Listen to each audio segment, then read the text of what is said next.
This is the Bloomberg Black Business Beat, brought to you by FidelityInvestments.com. Offscript Media has its eyes on the future of content. It's a vertically integrated and creator-powered media and commerce company that views itself as a one-stop shop for someone making content. Datavio Samuels is CEO of Offscript, and he says the company is focused on content creators in social. Yeah, look, I think that social is the number one platform that matters. It's where all of the world's attention is. So often you're finding these people because they are popping or doing something really incredible in social. But when it comes to how can you help monetize them, how can you build them, do they have real proof points that they can create long-form content that can sustain attention? YouTube is that space.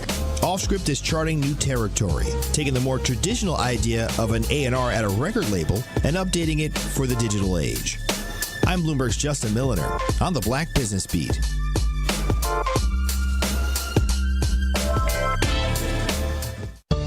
Working as a dedicated Fidelity advisor, I always ask, what's important to you?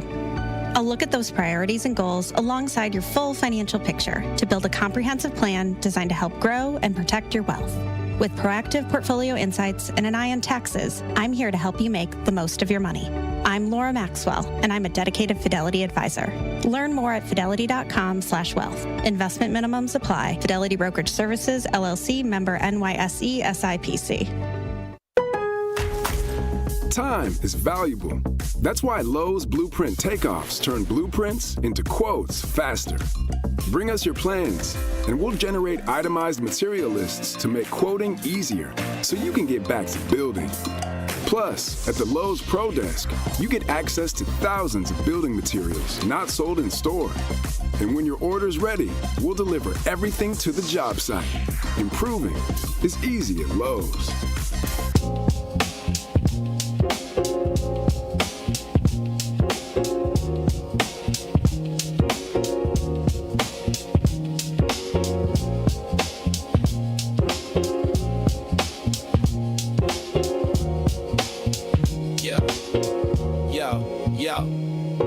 He steps to the mic with a boom, ping, ping.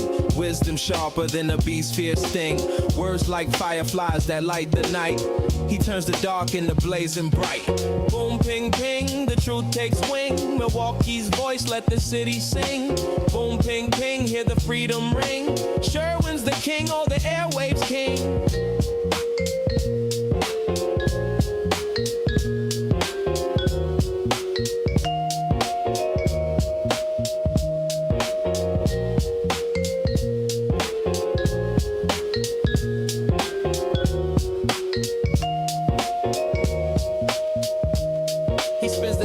Shake the ground, unveils the truth where lies abound. Politics, justice, social streams. He molds the chaos into dreams. No silence here, just the sound of change. Boom, ping, ping, rearrange. Boom, ping, ping, the truth takes wing. Milwaukee's voice, let the city sing. Boom, ping, ping, hear the freedom ring. Sherwin's the king, all the airwaves king. Through the static, through the noise, he amplifies the people's voice. Boom, ping, ping, like a heartbeat's call. He's got the wisdom to break down walls. Yeah. Da, da, da, da, da, da, da, da, da.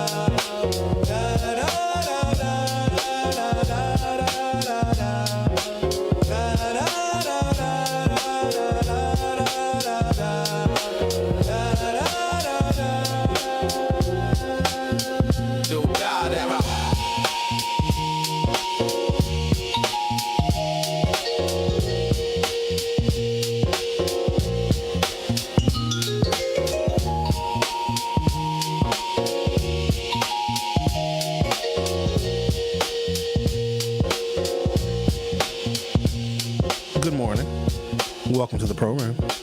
Today is Tuesday, February 3rd, 2026. Most of you probably know my political affiliation, and I will give you reasons why I make the choices that I do when it comes to selecting a political party or an agenda. And I'll gladly tell somebody if they ask me. I will not tell you how you should vote, but if you ask me, because I can defend the reasons that I have for making the choices that I make, at least politically. Some other choices I make, I can't necessarily defend, but politically it's easy, and it seems now more than ever it is easier. That being said, I want to table partisanship for a second, because I know that we can get very bogged down into it, and if you just live your life like you are a Democrat or a Republican, you are fundamentally opposed to the other side, even if the other side is making sense, even if the other side is seeking common ground. Now, I know that that's rare, but for a moment, let's wash all of that away and just look at information and evidence as is presented. And that's what I'm going to do today. I'm going to do my level best. It's going to be hard. Somebody pray for me.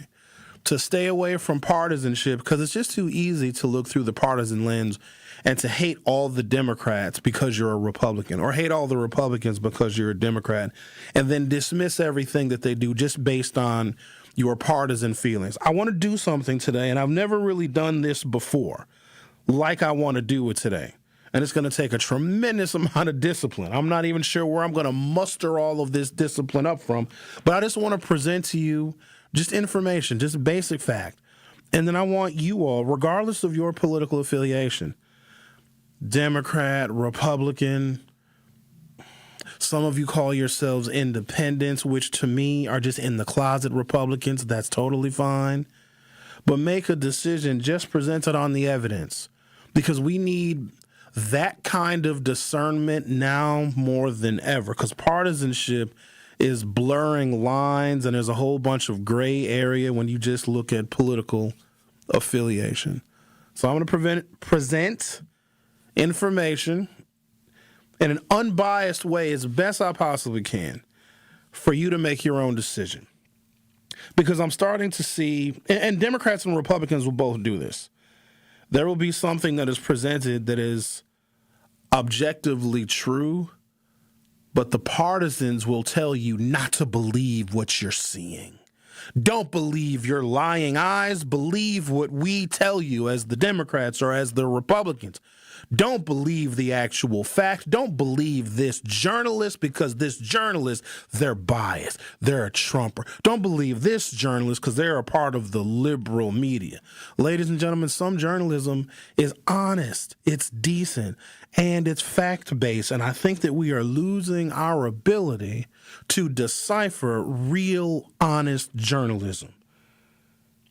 Don Lemon was arrested for covering an event in real time, what journalists are supposed to do. I want to get into some detail of that because I think there will be more of that coming.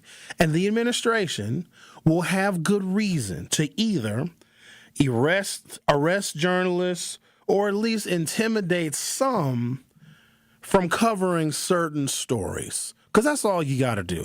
You got to send a shot over the bow.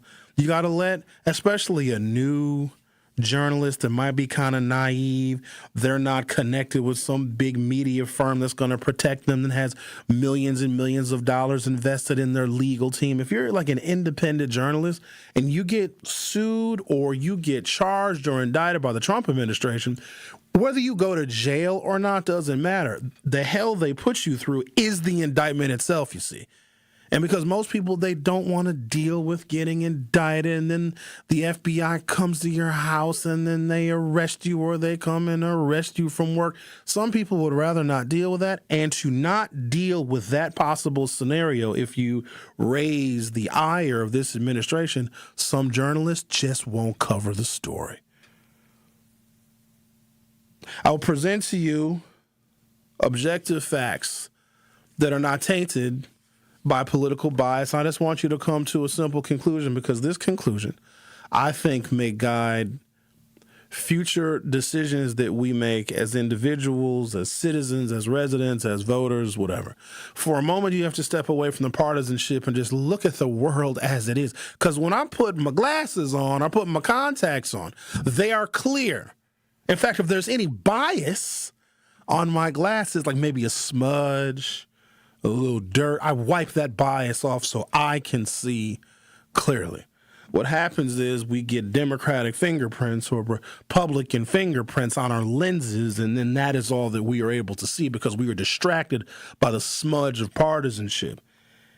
And in order for us to have a democracy, if that's even what people are interested in anymore, I'm not entirely sure if people even like democracy anymore, because it requires a lot of reading, a lot of research, a lot of intelligence, and a ton of discernment and discipline. And I'm not sure if the American people have a lot of that.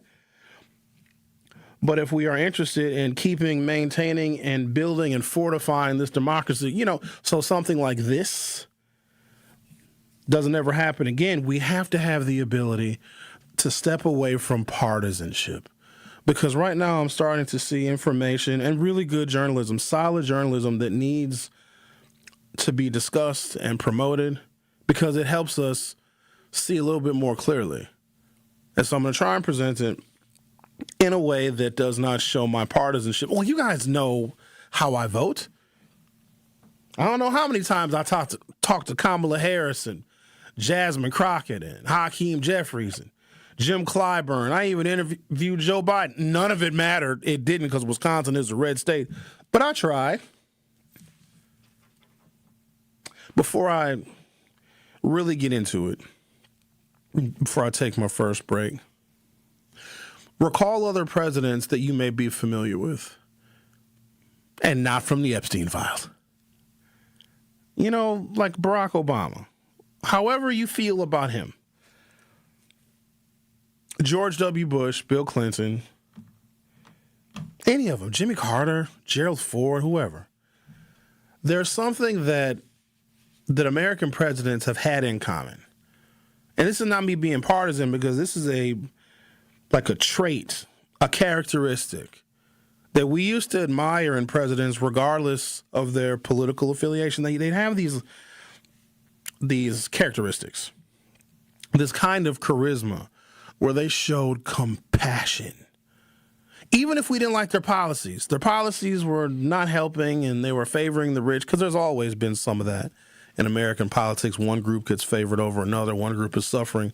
One group is prospering. But if you take all that away, there have been U.S. presidents that show great compassion for the American people. Let's say there's a natural disaster, a hurricane, a tornado, or something. President will first take a tour of the damage, right? Because that gets covered on the national news. The president is going to go and visit South Florida, or the president is going to go and visit northern Georgia, where there was a terrible natural disaster. And what do you see? The president hugging people, getting on a megaphone, saying everything's going to be okay. You're strong. You're Americans. We're going to send FEMA down here. And then you see the president hugging an old white lady, shaking hands with a firefighter. Doesn't matter if it's a Democratic president or a Republican president. Barack Obama did it. George H.W. Bush did it. George W. Bush did it. Ronald Reagan did it. This president has no compassion. When was the last time you saw Donald Trump at a rope line shaking people's hands and engaging with people? He doesn't want to touch you. He lacks compassion. Now, we did a YouTube poll today, as we always do, because I'm curious. What can I say? I have an inquisitive temperament. The question is simple, because I think a lot of folks dismiss the intelligence of this president and the people he is surrounding himself with. So maybe they're just ignorant. They don't really know how this stuff works. Maybe they don't know how the courts work. Maybe they don't know how immigration policy works. Do you think that this administration is they're ignorant, they're misinformed? They don't know, they're still learning. Or are they evil? It's one or the other. They will not be both. Are they just ignorant of the law and they try stuff like, oh, you can't just snatch children off of the street. Oh, we didn't know that. Are they incompetent? Are they ignorant? Or are they evil? And by the end of today's program, I want you to be able to answer that question unequivocally, because it should guide future decisions that we make about our politics. I got some information I want to present to you just on the things that have happened in the last year, but I want to do it in an unbiased way. I'm basically going to show you the body cam footage of this administration. And either you believe it, you believe what you see, or you don't. If somebody shows you the footage of a law enforcement officer shooting somebody in the back of the head, do you believe that footage of an officer shooting somebody in the back of the head? Or when you look at that video of an officer clearly shooting somebody in the back of the head, do you see someone resisting? Do you see someone shooting back? Do you see someone punching the officer in the face? Or do you see somebody getting shot in the back of the head? See, this is what partisanship does to our vision. Sometimes the evidence is plain as day in front of our faces. But our political bias, that smudge on our lenses, says, well, I think that person was resisting, or they shouldn't have been there in the first place. Well, if the black man didn't want to get shot by the police officer, why was the black man driving in his vehicle on the street without his seatbelt on in the first place? See, that's that smudge of partisanship. We have to remove that because it's blinding us. So the YouTube poll is very simple. It's very easy to follow, easy to understand. Is the administration, the Trump administration, are they evil or ignorant? Are they doing this on purpose? Are they sinister actors? Or are they just figuring stuff out as they go along? Even though this is Donald Trump's second term, you would think during his first term he would have learned the ropes. Well, maybe he's a slow learner. I'm going to take a break, come back.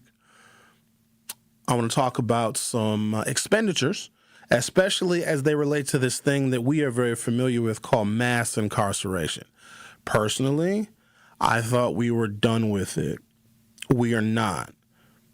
It's a period of time where mass incarceration is how we dealt with the downtrodden in the African-American community. We figured out that it didn't make a lot of sense. It spent a whole bunch of money. It gutted the economy. It destroyed families. And so we learned that we moved past it. Wrong. We're spending money on mass incarceration right now, but it's to detain people that we feel are not here legally and lawfully. Mass incarceration exists in this country, and I think it always will. As long as we aren't the ones getting incarcerated in mass, I don't think most Americans care. Talk about that on the other side, and we'll grab a comment from Alan as well on the other side. Boy, this is going to be a doozy. You're listening to The Truth with Sherwin Hughes on 101.7 FM. Don't go anywhere. I'll be right back. The Truth with Sherwin Hughes returns after this on 101.7 The Truth, The Truth app, and 1017thetruth.com. Milwaukee business owners, this is your moment. Every Friday at 8 a.m., call in to 101.7 The Truth for What the Business Is. Tell us what your business is, where you're located, and one thing you've learned along the way. What the Business is powered by We Energies, delivering the energy that powers local business. Fridays at 8 a.m. on 101.7 The Truth. Fridays at 8 a.m. on 101.7 The Truth.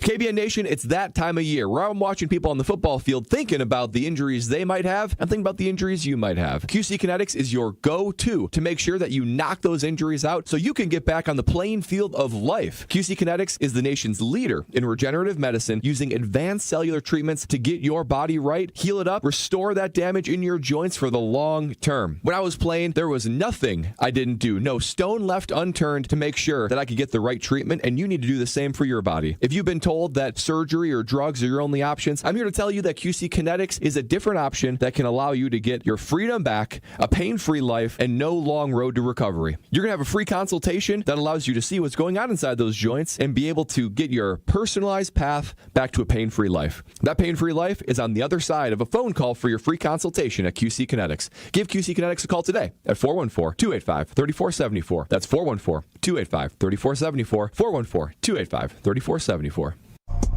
You are listening to The Truth with Sherwin Hughes on 1017 The Truth, The Truth app, and 1017thetruth.com.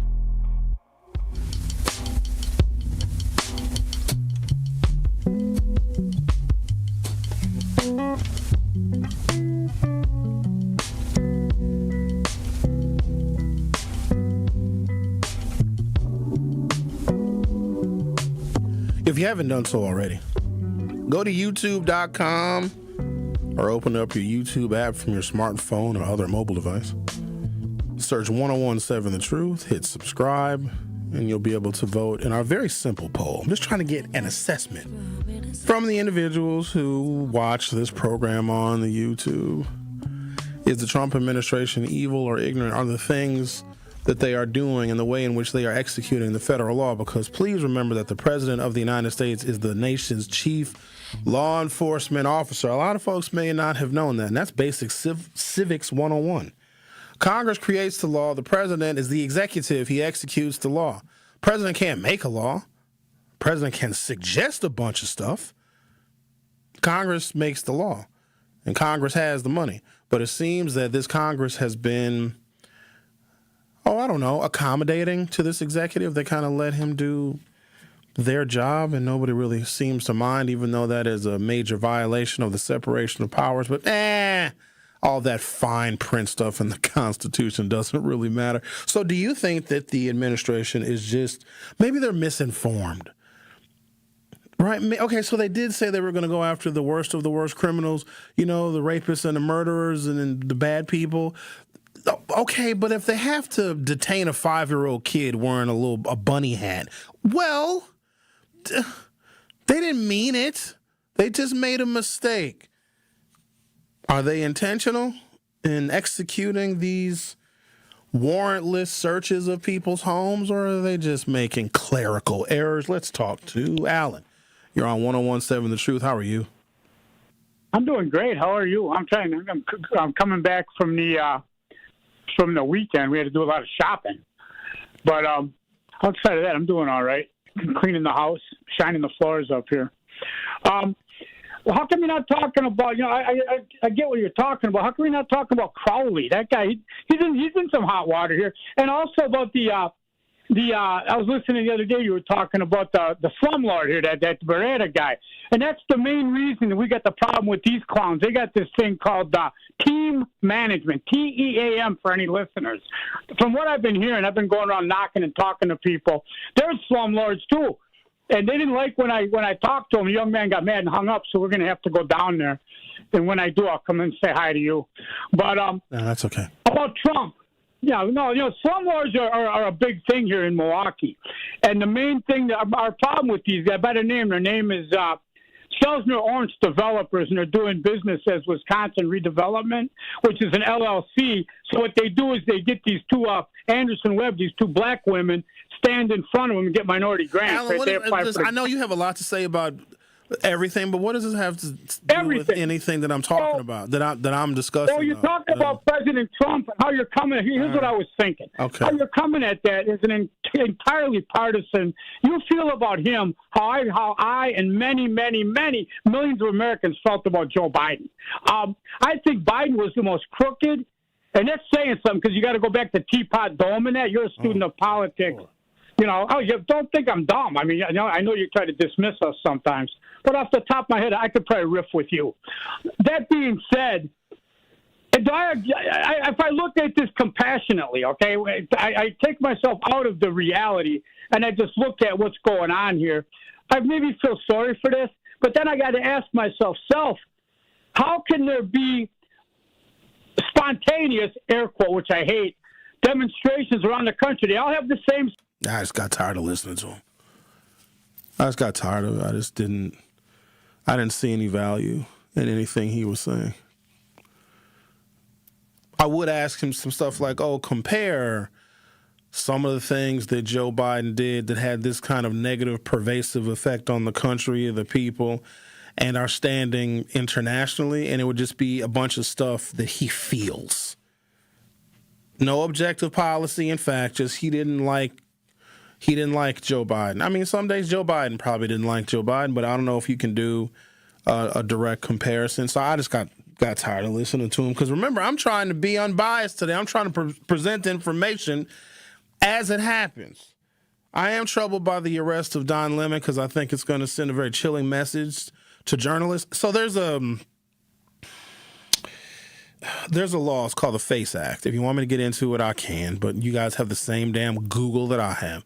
It basically prevents intruders from barging into somebody's religious services, right? If there's a evangelical church and they're all like anti-abortion, pro-abortion people can't like bust in the church and bother those people. There's a federal law that prevents that. You get to worship however you get to worship.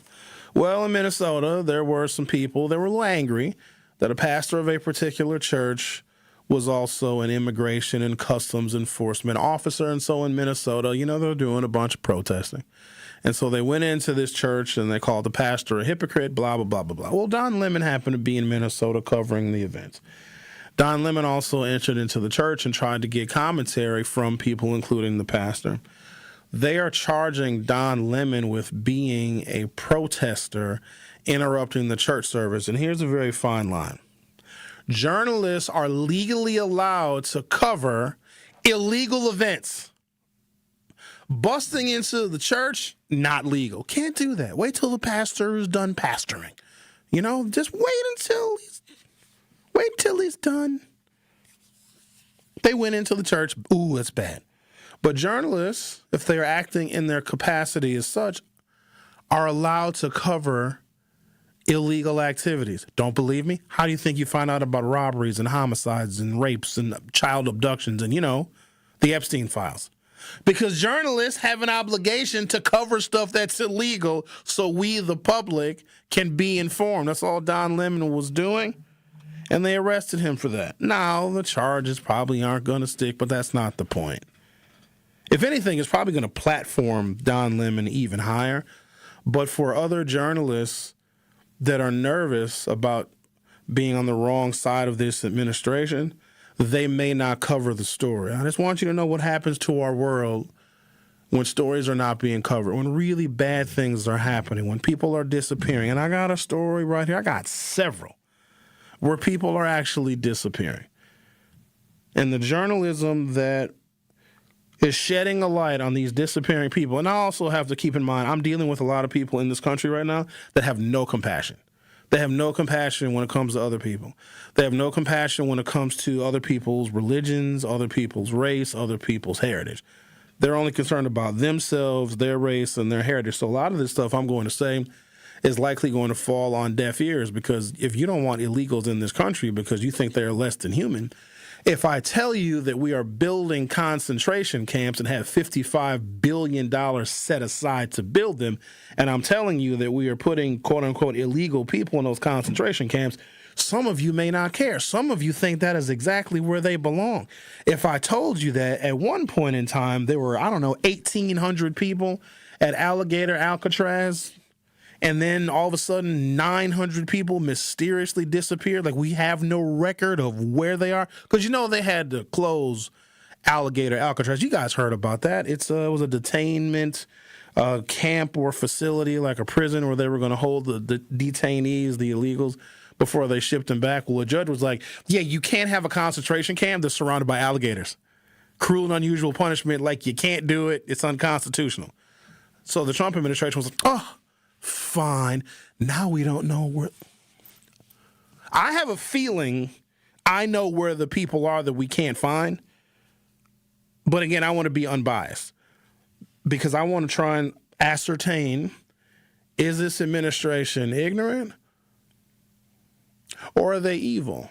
Because if you believe the Trump administration and how they are executing immigration is ignorant, then the people aren't lost. It's a clerical error. Because maybe they hired somebody who's not good at keeping track of people.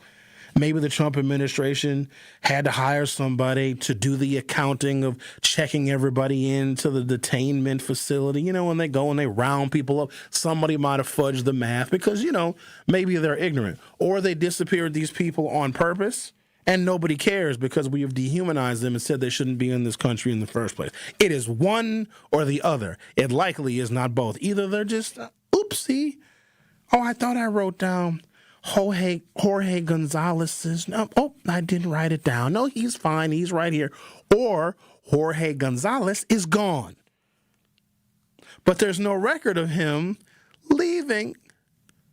We know every single person that we're putting on a plane and shipping somewhere else. We are documenting that because the Trump administration has got goals every single day. And they want to prove their goals because this was a pretty significant campaign promise. Again, this is me being objective. Their goal is to deport 3,000 people a day, or to arrest or detain somewhere around 3,000 people per day. Okay? Fair enough. That's an objective fact that the administration gave us while they were campaigning for this term. In setting that goal and communicating it publicly, don't you think that they would want to keep track of how many people they are actually detaining so that they can say, oh, look, we've met our goal. We told the American people we were going to detain or deport 3,000 people a day. But for some reason, they're losing people. So something is going on. They are either evil or they are ignorant. I'm going to take a break, come back, give you some details of the huge budget allocation that has gone to the U.S. Navy as they are building these little camps. Let's call them what they are.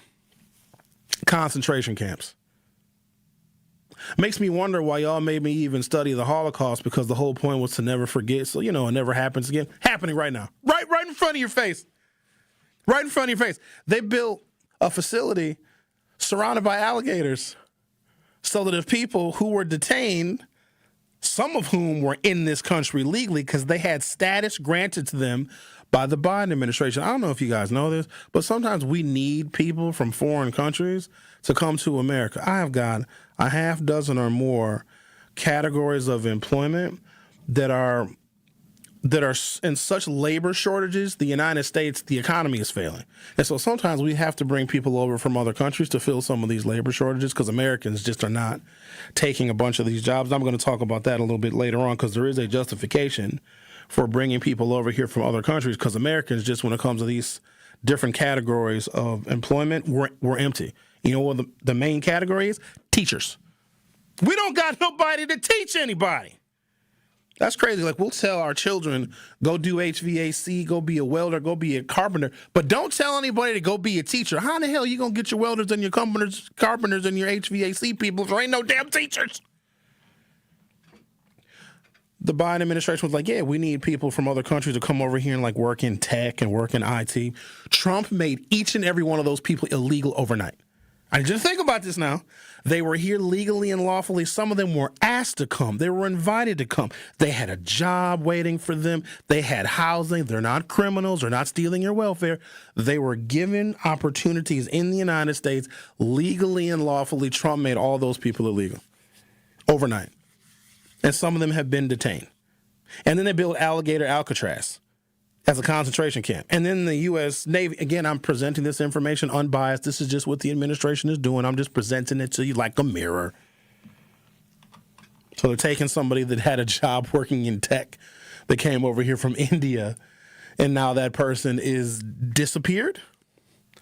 Talk more about it on the other side. You're listening to The Truth with Sherwin Hughes on 101.7 FM. I'll be back in a couple of minutes. Don't touch that dial. The Truth with Sherwin Hughes will be right back on 101.7 The Truth, The Truth app, and 101.7thetruth.com. Our children deserve a real chance to make it in life, and a good education is a passport to opportunity. At City Ford Collective, we're working to make sure there's a great Milwaukee school for every Milwaukee family, because more good options lead to better outcomes. And who doesn't want that? Together, we can give every child the foundation they need to thrive, and a stronger future for kids means a stronger future for Milwaukee. To learn more about our mission, visit us at cityfordcollective.org. That's cityfordcollective.org. Hi, I'm Priscilla Presley. My love for animals began when I was 5 years old. That sparked a lifelong commitment to speak up for animals who can't speak for themselves. Elvis and I supported American Humane Society because your compassion can change a life. American Humane Society strengthens the bond between humans and animals. Please visit AmericanHumane.org to learn more. Thank you. Hi, I'm Vanessa Williams, and I want to share with you the role that diabetes has had in my family. I lost my grandmother at the early age of 64 due to complications with diabetes. She was warm, generous, and a constant encouragement for me to follow my heart. Did you know that African Americans experience chronic kidney disease at a rate that's 25% higher than white Americans? And we're almost 4 times more likely to develop kidney failure. Diabetes and high blood pressure are leading causes of kidney disease, which can result in kidney failure, needing dialysis, or a kidney transplant.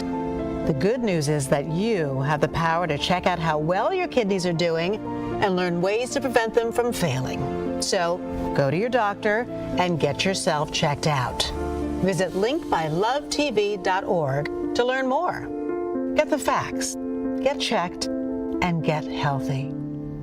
Metastatic breast cancer, or stage 4 breast cancer, happens when cancer spreads beyond the breast to other parts of the body. About 168,000 women are living with it today, with Black women at a higher risk due to various factors. Research has led to treatments that help manage the disease and improve quality of life. The Everyday Counts study explores how nutrition and exercise coaching can support women with metastatic breast cancer. To learn more about the Everyday Counts study in Milwaukee, call 414-955-8819 or email edc@mcw.edu. If you or someone you know has stage 4 breast cancer, please encourage them to call and enroll in this valuable study. Again, call 414-955-8819 or email edc@mcw.edu.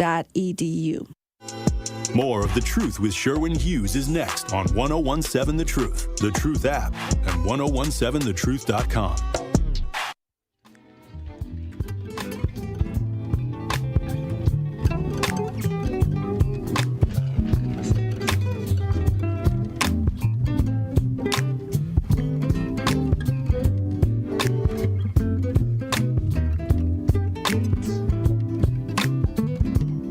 From alternate.org.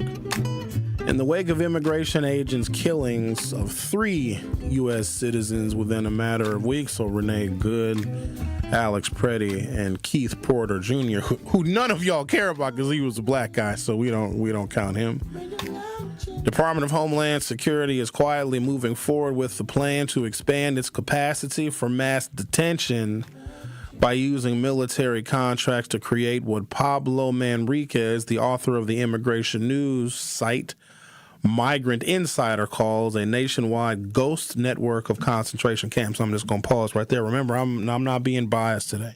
I'm presenting information as it exists and what this administration is doing, because that is what journalists do. Now, let me be abundantly clear. I am not a journalist. I collect other people's journalism and I editorialize it and I translate it for the audience that chooses to listen to me. But I'm not going and getting the story. I'm not going to the Pentagon. And the media has been kicked out of the Pentagon also, as a matter of fact, something else the administration is doing, because we used to have American media and news outlets stationed in the Pentagon because, you know, the American people used to want to know who we're going to war with. But Pete Hegseth said, no, only the journalists and media that are friendly and sympathetic to Pete Hegseth and the Trump administration are the only ones that are allowed in the Pentagon. Other journalists, objective journalists, not just here in America, but globally, have lost their credentials to cover the U.S. Department of War. What could possibly go wrong? So I demystify other people's journalism so that the folks that listen to my program, some of you live in the city of Milwaukee, and if you live in the city of Milwaukee, you're very important because we are the largest city, only Class A city in a state that is considered battleground. I know that there are some folks that want me to just cover local issues. Screw Barada. I'm tired of talking about him. You don't like living in Barada properties, then get your credit up and go buy a house. That's all I got to say about Barada. We've got bigger fish to fry in this world than Barada not fixing people's heat. Let me not minimize that because it's been very cold and it sucks. It's terrible. But also know this, in a city that prides itself on community, didn't none of y'all start no GoFundMes to buy any space heaters, but we'll talk about that another time. So I have to make sure that people that listen to this program are informed, because there's not, in my opinion, enough opportunity for African Americans in particular to get honest, factual news about the world that is going on around us. And we need to be the most informed voters, because it seems like now more than ever, we as black people, we got to vote for white people's best interests, because white people are screwing up a whole bunch of stuff. So we have to be more informed than them. On Sunday, Manriquez reported that a massive Navy contract vehicle, once valued at $10 billion, has now ballooned to $55 billion to expedite President Donald Trump's mass deportation agenda. So here's what it's hard to conceptualize this because they're spending all this money to detain people. And the detention is the expensive part because if they're sick, you got to give them medicine. If they're hungry, you got to feed them. You got to do all these things. If the whole point is to get these people out of the country, then why are we spending ungodly amounts of money to detain them? I have a feeling that they're not going anywhere. And who's going to foot the bill for transportation? It's amazing that we have the budgets allocated to detain people, but there is no budget allocated to send people back to their countries. Don't you find that a little weird? These are concentration camps, and they're happening right now. History is going to look back at us and say, well, didn't you guys learn from Germany? And we're going to be like, well, no, because it's different, because it's America. And let's put it this way. When Nazi Germany fell, the people that were responsible for those atrocities were hung. So I'm just quoting history. I'm not saying that a fate could be similar, but that is how we eventually dealt with the worst of the worst at that time. It is the expansion of a contract first reported in October by CNN, which found that the Department of Homeland Security was, quote, funneling $10 billion through the Navy to help facilitate the construction of a sprawling network of migrant detention centers across America in an arrangement at getting the centers built faster, according to sources and federal contracting documents. So you worried about these people getting all the welfare and spending all of your money. No, your federal government, Republicans who used to believe in small government, this is still me being unbiased and objective because the Republican Party has prided itself on small government. Government spends too much money. The government is too wasteful. We have to cut out a lot of these programs. And to some extent, I agree. You can't just play with the taxpayers' money. But a contract that went from $10 billion to $55 billion that they are funneling through the U.S. Navy to build detention centers, what are we detaining them for? I thought the point was to get them out of the country.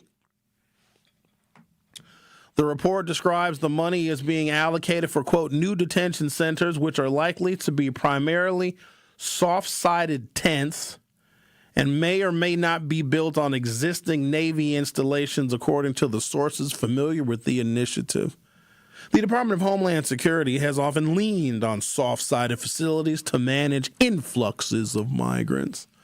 According to a source familiar with the project, the goal is for the facilities to house as many as 10,000 people each and are expected to be built in Louisiana, Georgia, Pennsylvania, Indiana, Utah, and Kansas. You're listening to The Truth with Sherwin Hughes on 101.7 FM. Don't go anywhere. I'll be right back.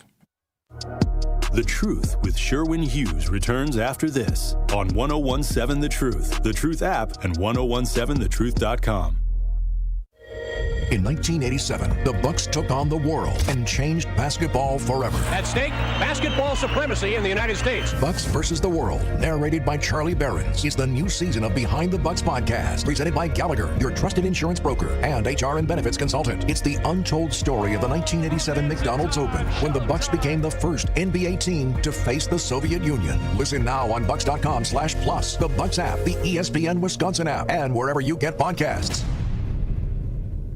Life's better with Drive My Way from American Family Insurance, because we know it's more than just a car. It's your escape pod, your adventure mobile, your memory maker. And we help protect the dreams that drive you. Personalize what you pay for auto insurance and you could save between 10 and 35%. American Family Insurance. Get a quote and find an agent at amfam.com. Products, pricing, and availability vary based on the way you purchase insurance and by state. Unsafe driving behaviors may increase your rate. American Family Mutual Insurance Company, SI, and its operating companies, 6000 American Parkway, Madison, Wisconsin. Join me every Friday at 11 a.m. for the Milwaukee Experience with Sherwin Hughes, presented by Visit Milwaukee. We're a city that knows how to celebrate, where the calendar is packed with festivals, the plates are piled high with flavor, and a lakefront sunrise sets the stage. Here in Milwaukee, every street leads to something worth savoring, a place that welcomes you with open arms and where joy is shared in bites, beats, and cheers. The Milwaukee Experience every Friday at 11 a.m. exclusively on The Truth with Sherwin Hughes, presented by Visit Milwaukee. This is your Milwaukee Public Schools City Conference Basketball weekly update on the new 101.7 The Truth. The Milwaukee Juneau Pioneers went on the road and absolutely steamrolled the Milwaukee Bradley Tech Trojans 96-58. Four-star junior forward Dooney Johnson led the charge, pouring in 35 points as Juneau continues to put the city and the state on notice. With that win, the Pioneers improved to 14-1 on the season and extend their winning streak to 13 straight games. Now over to the girls of the Gold Division as the Goldemeyer Owls dominated this past Tuesday night on the road at Milwaukee School of Languages, cruising to a 60-23 victory. Senior Anaya Blackman caught fire, dropping 30 points and knocking down 8 3-pointers. She was joined by senior Amira Taylor, who delivered a monster performance as well with 21 points and 21 rebounds. The Owls improved to 11-7 overall and 11-1 in conference, now tied atop the Gold Division with the Milwaukee King Lady Generals. Those two will meet to close the season with the conference title on the line. This has been your Milwaukee Public Schools City Conference Basketball Weekly Update. MPS proud and MPS strong. Prizes, exclusive experiences, even cash money. You want it? We've got it. Find a list of all contests and official rules by visiting truthcontests.com. That's truthcontests.com. Happy kids heal faster, and that's why Starlight is dedicated to improving the mental well-being of sick kids across the U.S. Learn how at starlight.org. Gruber's Offices, a proud partner of your Milwaukee Bucks. This is The Truth with Sherwin Hughes on 101.7 The Truth, The Truth app, and 1017thetruth.com.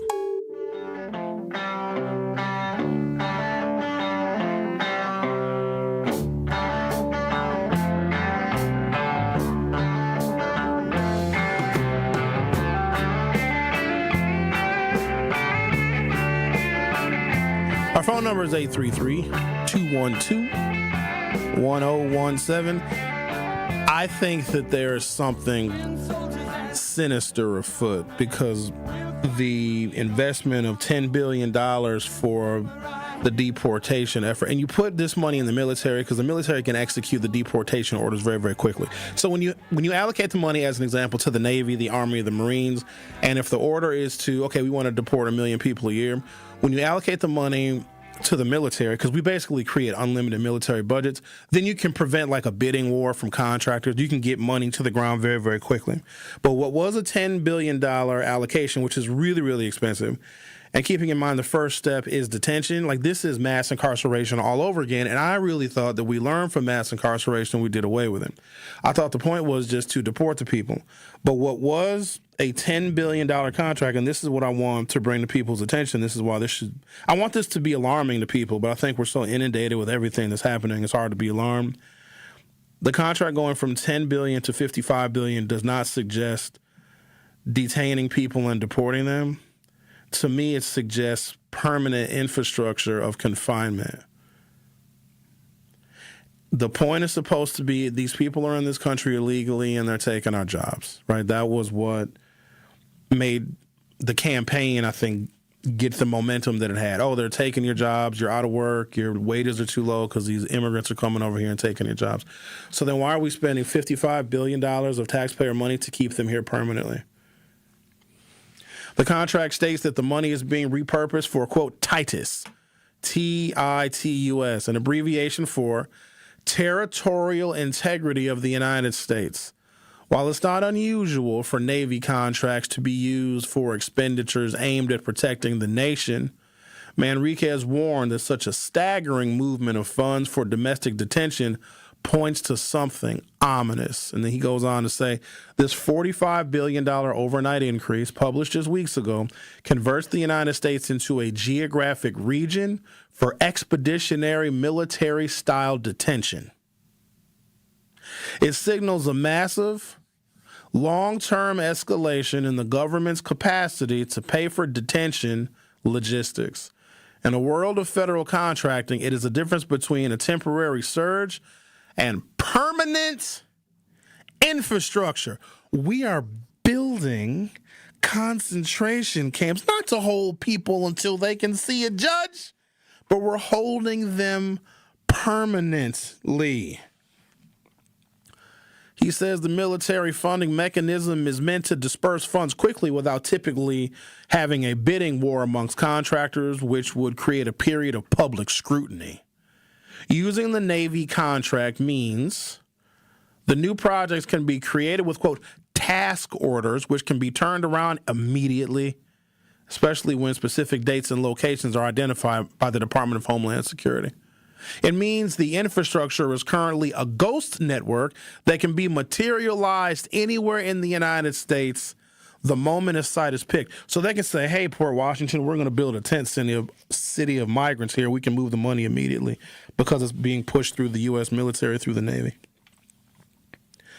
Amid its push to deport 1 million people each year, the White House has said it needs to dramatically increase the scale of its detention apparatus to add more beds for those who are arrested.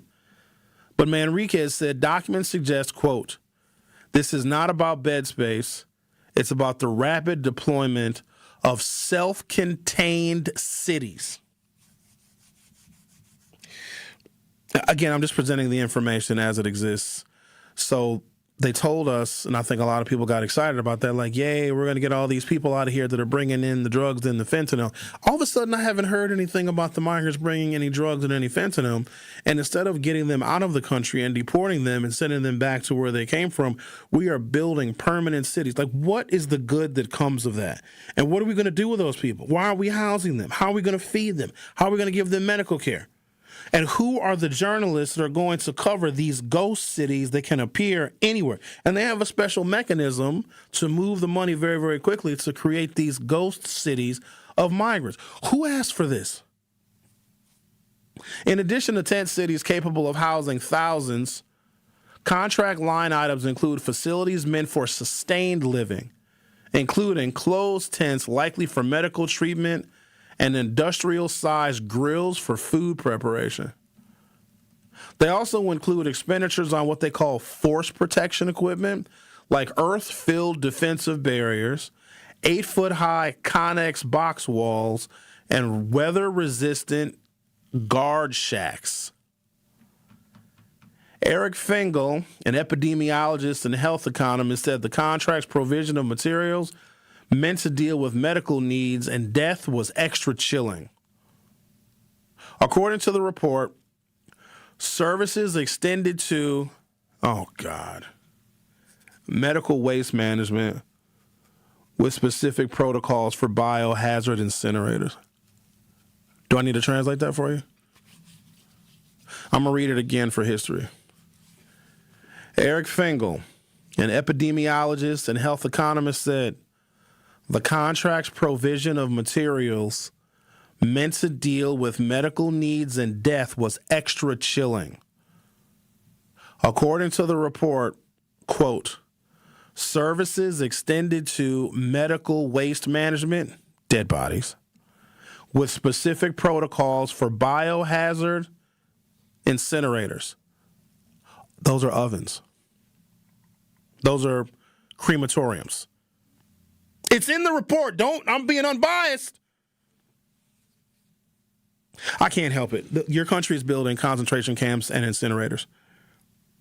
The contract went from $10 billion to $55 billion, and they're creating ghost cities. And they can create them anywhere. They already named a handful of states, but one more time for history. Eric Fingal, an epidemiologist and health economist, said the contract's provision of materials meant to deal with medical needs and death was extra chilling.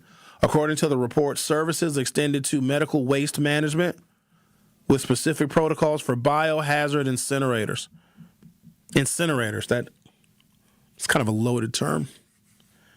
The new report from Migrant Insider comes on the heels of a report last week from Bloomberg that U.S. Immigration and Customs Enforcement has used some of the $45 billion to purchase warehouses in nearly 24 remote communities, each meant to house thousands of detainees, which it said, quote, could be the largest expansion of detention capacity in American history. The plans have been met with backlash from locals, even in the largely Republican-leaning areas where they are being constructed. And what is this they're quoting here?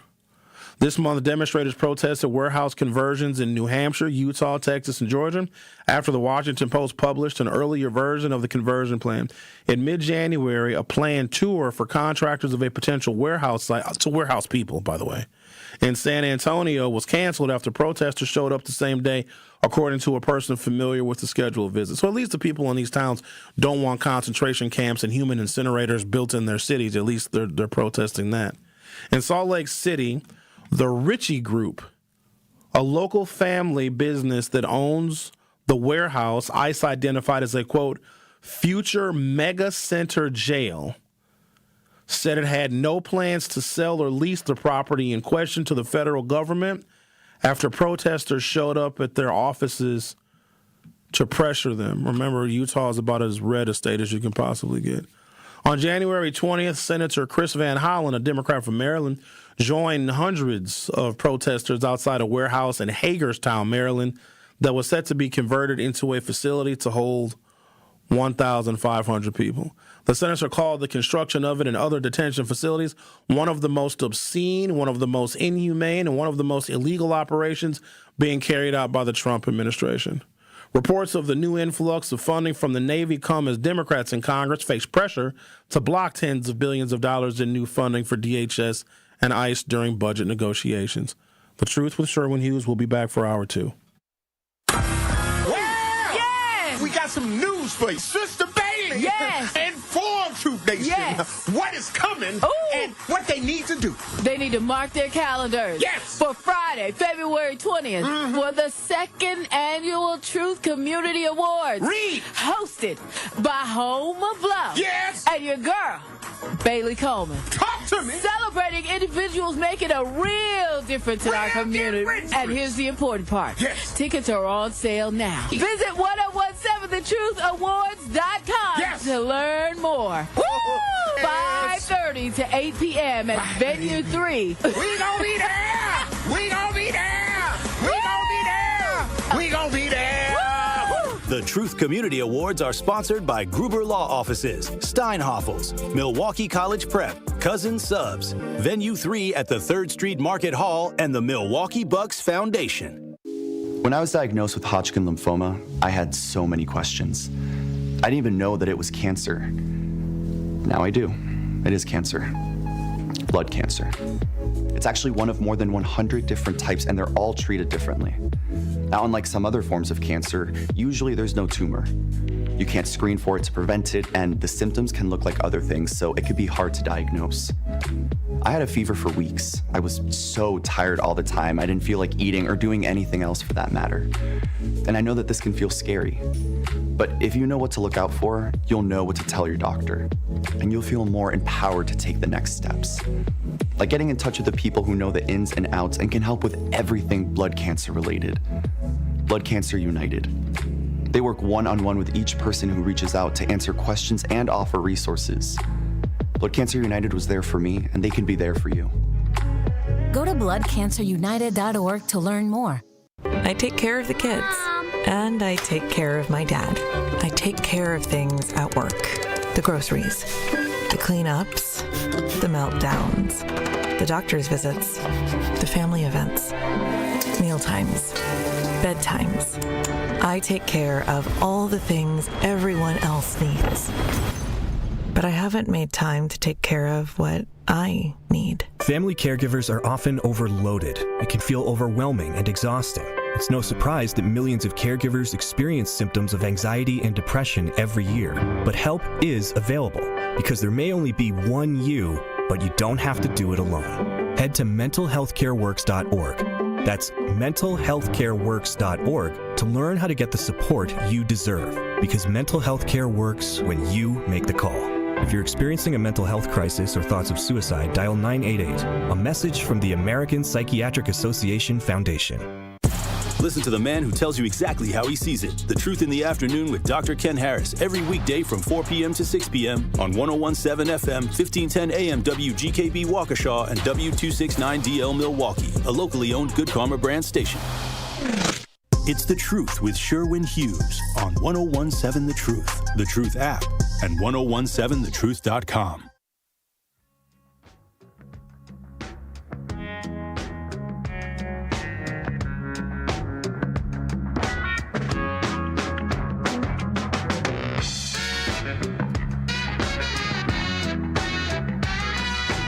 Remember Alligator Alcatraz?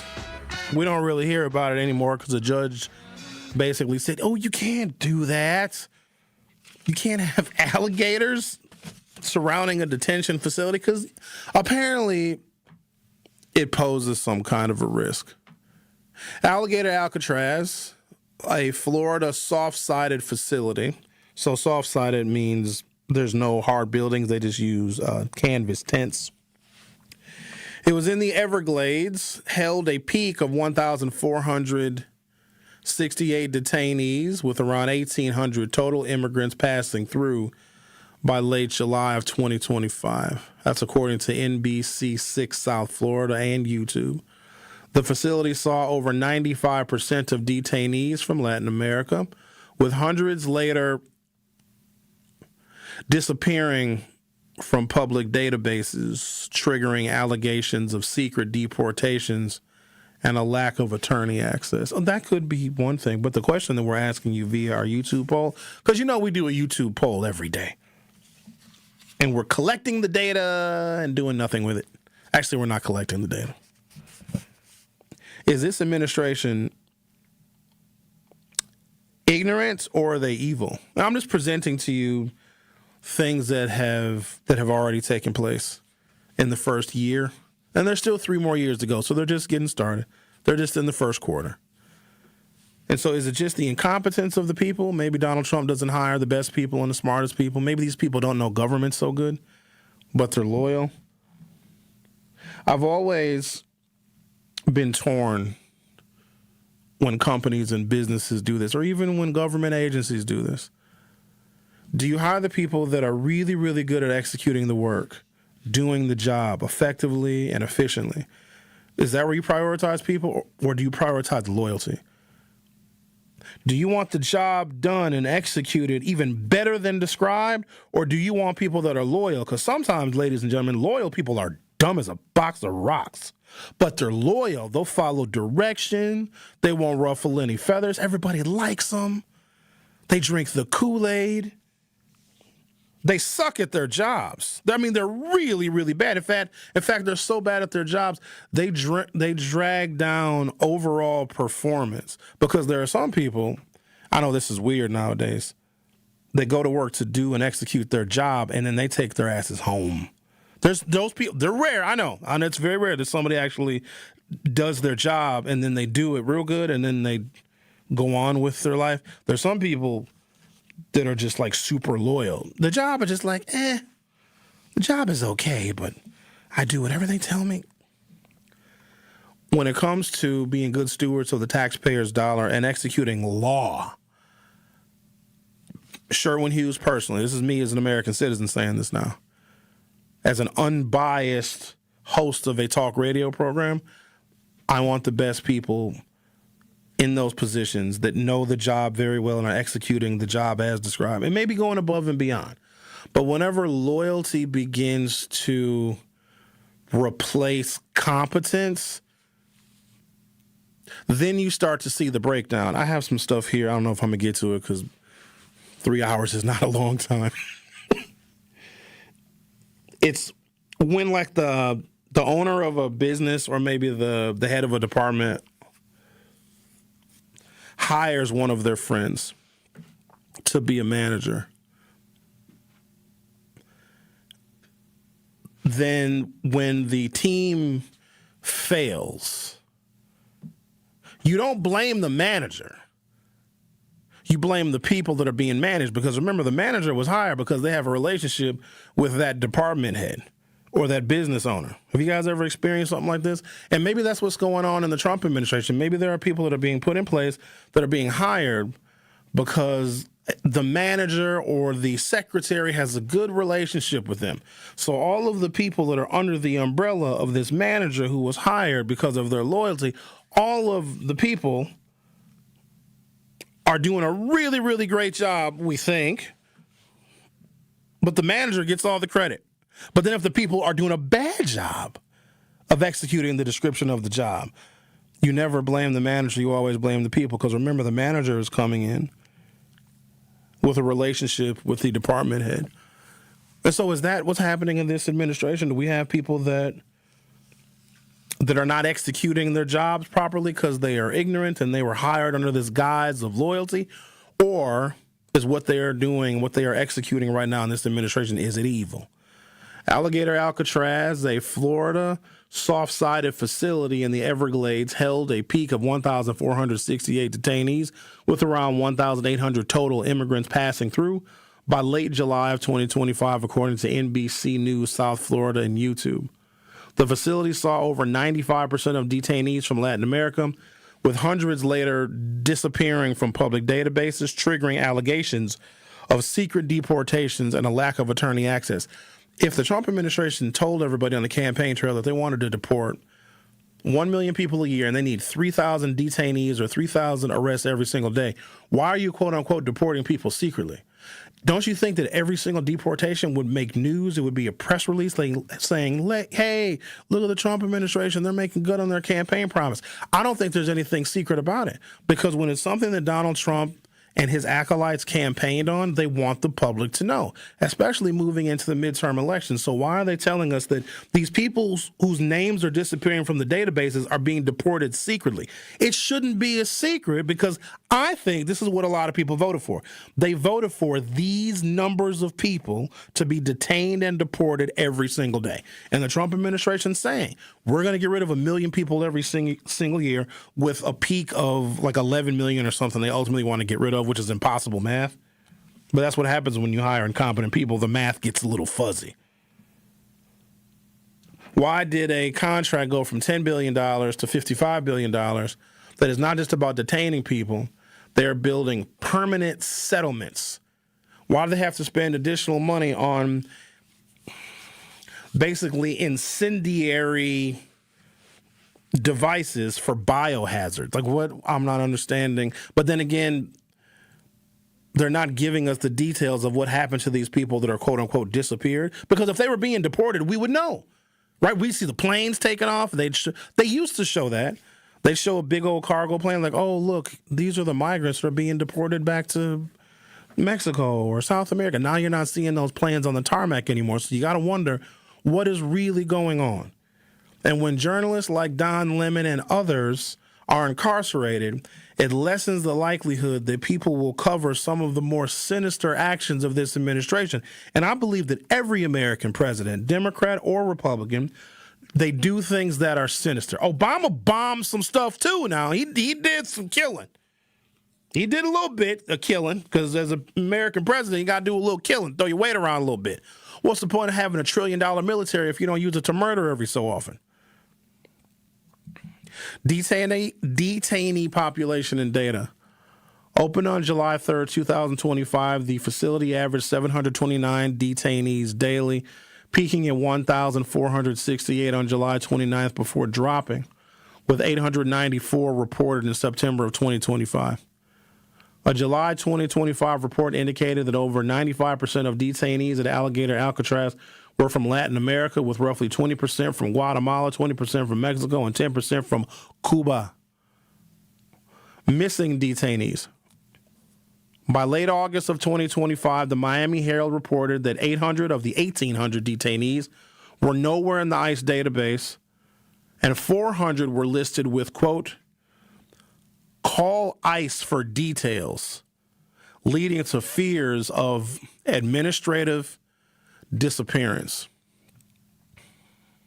The facility was ordered to close by a federal judge in August of 2025 due to legal challenges regarding environmental impacts, and as of January of 2026 was criticized for restricted legal access and alleged abuse with reports of medication being taken away. Detainees were given color-coded uniforms and wristbands based on flight risk and criminal history. And then there's another story from Project Censored. Hundreds of detainees at Florida's immigration detention facility nicknamed Alligator Alcatraz have effectively vanished from U.S. Immigration and Customs Enforcement online databases. Reporters from Democracy Now! And the Miami Herald found that approximately 1,800 individuals detained at the remote Everglades facility in July of 2025, 800 no longer appeared in the ICE database. Furthermore, another 450 detainees were listed as, quote, call ICE for details. Attorneys and families alike say this lack of transparency makes it impossible to locate these individuals, contact them, or confirm their wellness or safety, or whether they have been transferred to another facility or deported.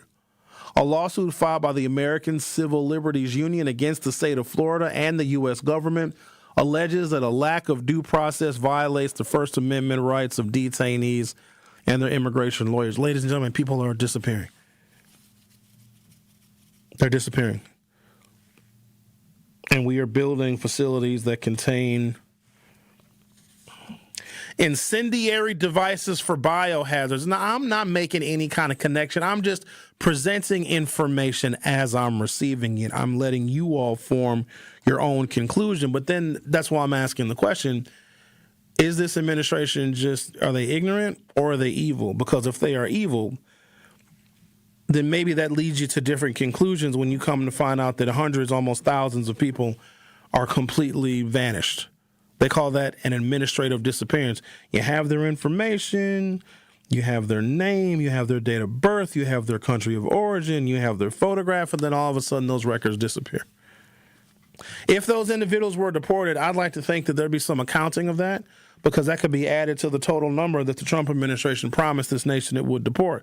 But if people are administratively disappearing, well, don't we have a right to know just because we're paying for all of it? And the amount of money that is being invested in these soft-sided facilities does not suggest, oh, we're just going to detain them until we get them on airplanes to ship them back.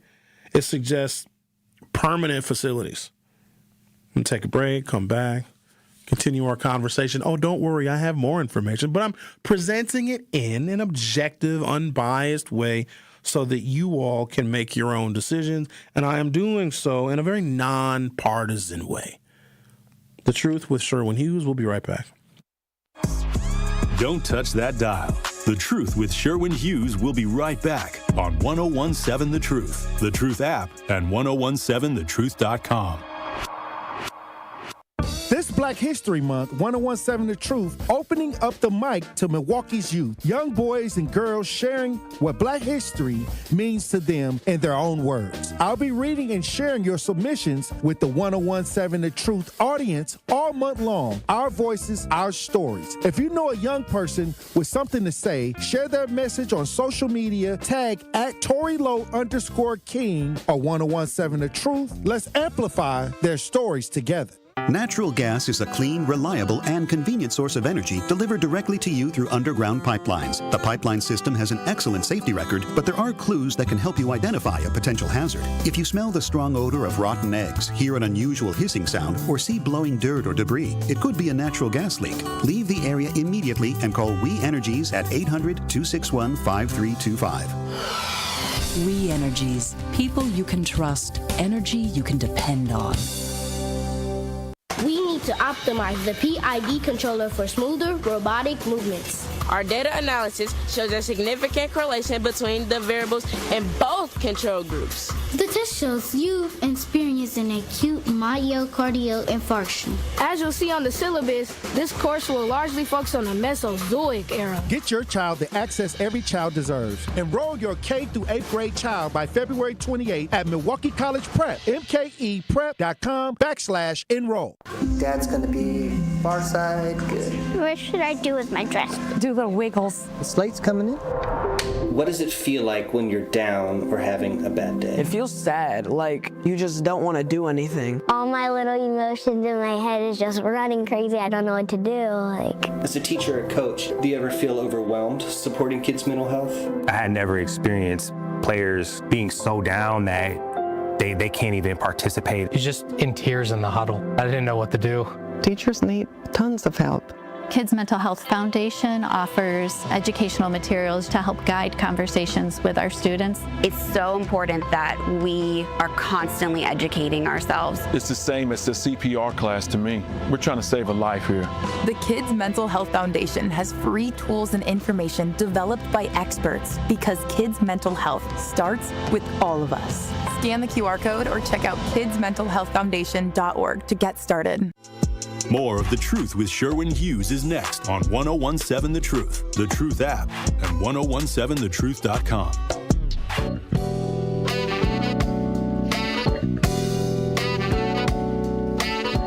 The award-winning 1017 The Truth proudly celebrates Black excellence and the most monumental moments in our history. All month long, we're honoring the voices, the stories, and the achievements that have shaped our past, empowered our present, and continue to inspire our future. Tune in for Dr. Ken's Trivia, spotlighting powerful facts and moments you need to know, and Tori Lowe's Our Voices, Our Stories, amplifying the youth, perspectives, and lived experiences that define who we are. Tune in all month long as 1017 The Truth lifts up the legacy, the brilliance, and the power of Black history, because Black history isn't just history. It's happening every day. 1017 The Truth's celebration of Black History Month is proudly sponsored by Educators Credit Union. All right. Let's see what else we got here. We have so many things. I'm just trying to provide information to people so you can make up your own mind and come to your own conclusion about this administration. In year one, I think it's reasonable to make an assessment of the accomplishments of any presidential administration, and we should scrutinize it, because there were a set of campaign promises that were made. Now, some people, millions of people, did not agree nor like those campaign promises made by Donald Trump, but they also didn't like the campaign promises and the agenda of Kamala Harris. Well, Donald Trump won. He won the popular vote, he won the Electoral College, and he won all 7 battleground states. So I think it is fair, regardless of your party affiliation, is the Trump administration, good or bad, making good on the promises that they offered to the American people. And there's one looming question that I have, and maybe I get an answer to my question, maybe I do not. Why is there not more transparency with the American people about the number of folks who are being detained and being deported? So far what we have seen, and you guys have seen the video footage of people being killed, and the death of Alex Preddy in Minneapolis was just recently ruled a homicide. That's not the same as murder. Homicide just means one human being killed another. One Homo sapien was responsible for the death of another. So far, that's all that we have seen. And then there's been a change of optics. They removed one of the agents that was the head of the operation there in Minneapolis, and then the border czar, Tom Homan, he is now directing operations in Minnesota, which is really interesting because he's a border czar, but he's in Minneapolis? So that's okay. But you would think if there's bad news, then the administration would come out with some good news. They can't come out with any good economic news because the economy is not exactly exploding with prosperity. But typically in politics, there's an old adage that we use. If your pants are on fire, talk about your shirt. And right now, it seems, with the execution of the campaign promise of these deportation orders, their pants are definitely on fire. Well, then talk about your shirt. The shirt could be, well, in the first year, we have deported 300,000 people, 400,000 people. But for some reason, they're not telling us that. It's just all of the information that exists. It doesn't really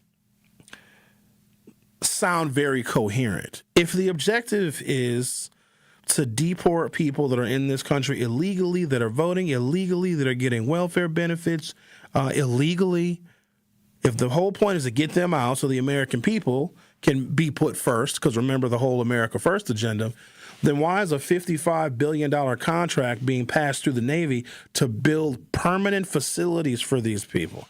Why is that? Like, that is a legitimate question that anybody should be asking, a Democrat, a Republican, an independent, a non-voter. And also, can we please explain these administrative disappearances? They'll go and capture somebody, they'll detain them, maybe at a work site, or maybe they pull them over in traffic, and they have the person's information, country of origin, photograph, identifying information, etc.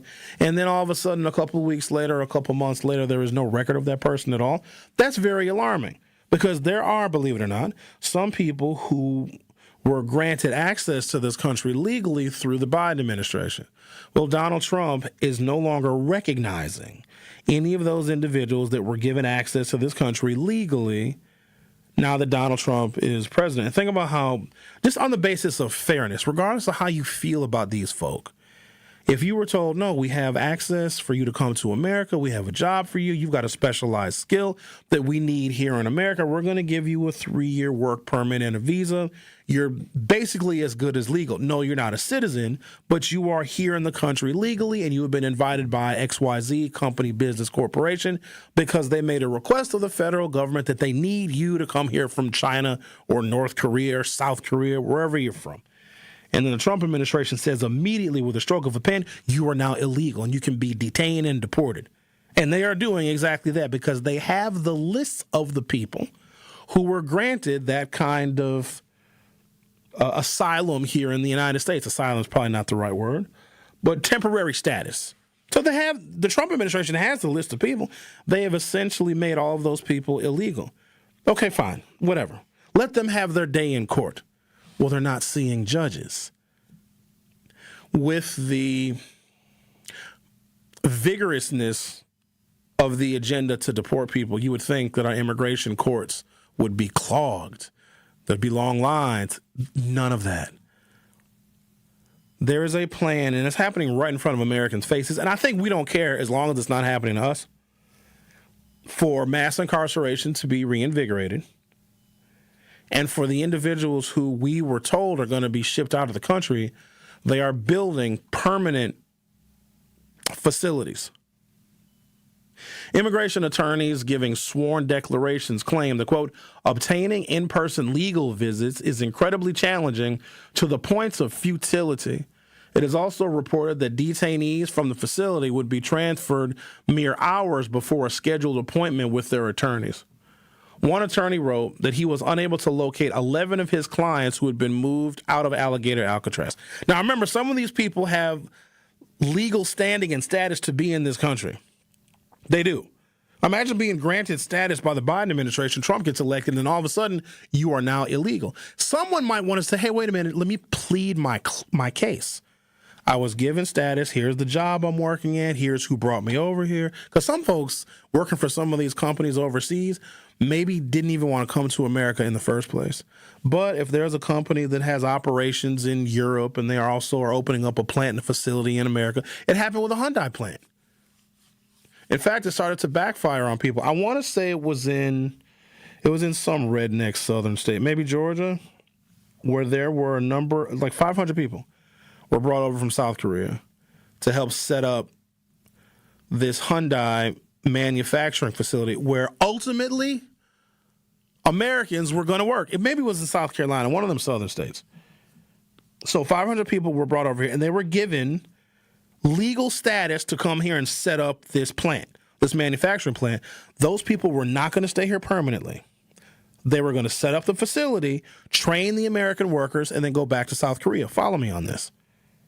Well, a lady complained, a Caucasian lady, called Immigration and Customs Enforcement on these illegal South Koreans that were working at this facility. But here's what's crazy. She had a job at that facility too.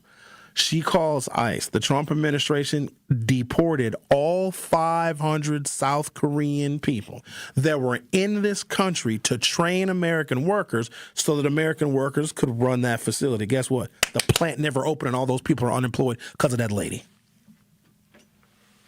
Now that was both ignorant and evil. Think about this. You're about to get a new job, a manufacturing job. And we were told that manufacturing essentially in the United States is dead, that we don't manufacture anymore. But Hyundai was like, no, we'll build y'all a plant. But we need our people from South Korea to set it up, to program all the computers, to program all the robots, to show people how the assembly line works. We'll train your people, and then we will exit stage left and go back to South Korea because we got other South Korean things to do. The individuals that came over here to train the American workers were deported, and now the American workers cannot get trained, and guess what? They're all unemployed. State officials claim that the problem lies with database errors, but journalists and advocates argue that the disappearances reflect deeper flaws in the immigration detention system, particularly the move towards state-run facilities that lack federal oversight. Opened earlier last year with over $200 million in state funding, Alligator Alcatraz has already faced allegations of poor living conditions, restricted access to legal counsel, and secrecy surrounding operations. In July of last year, the New York Times covered the opening of the detention center and its inhumane treatment of detainees, and while it touched briefly on the lack of record keeping via online databases, it did not unpack the systemic implications of the missing records, including the obstacles it created for accountability, independent monitoring, and even basic tracking of individuals in custody. Other outlets include the BBC and the Washington Post similarly lacked analysis of the absence of an actual database. Well, nothing to see here. It's just, paperwork. You have somebody in the facility. Okay, we lost them. We can't find them. It's fine. They'll pop up somewhere. Why is the camera facing the back of my head? Look at that. Oh, they can see what's on my screen. Well, I guess it's not that big of a deal. Unless I'm looking at inappropriate things. This is even being covered in Ireland. You guys want to hear from...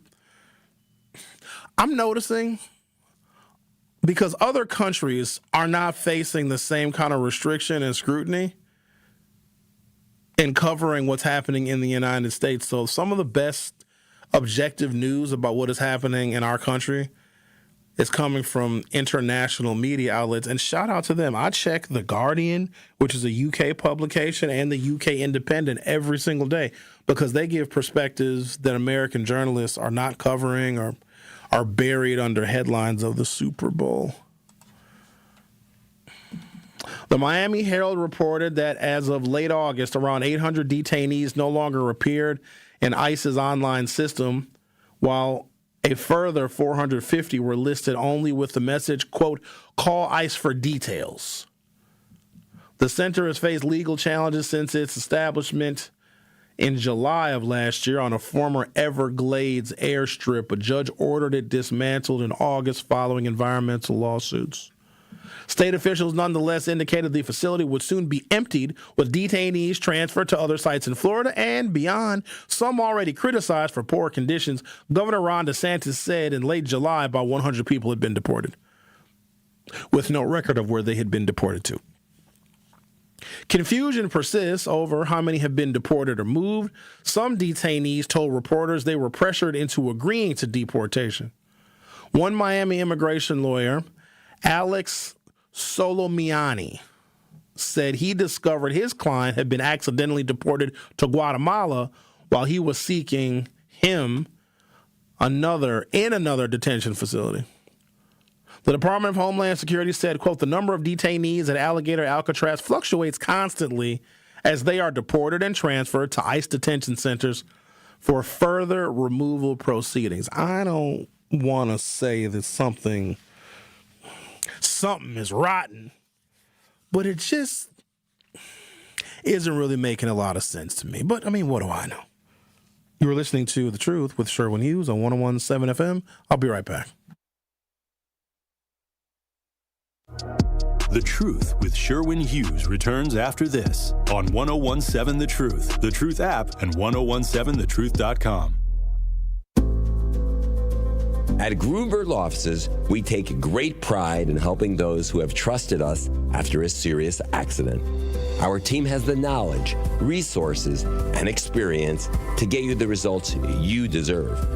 Don't wait to get the help you need. Make the right call. Call Gruber Law Offices today. Proud partner of your Milwaukee Bucks. One call, that's all. Good Karma Brands is proud to be an equal opportunity employer, providing equal employment, development, and advancement opportunities to all teammates and applicants. To learn more about careers with us, please send an email to talentacquisition@goodkarmabrands.com. That's talentacquisition@goodkarmabrands.com.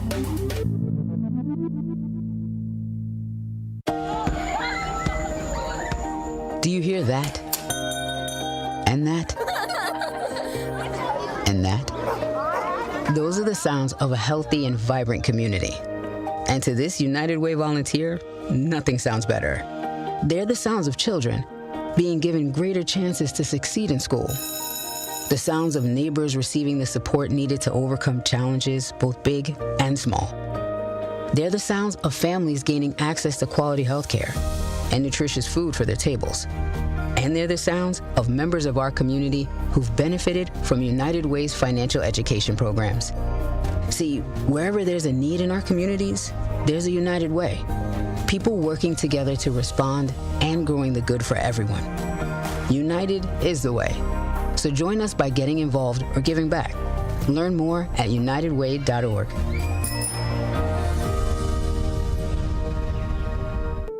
Hi, I'm Vanessa Williams, and I want to share with you the role that diabetes has had in my family.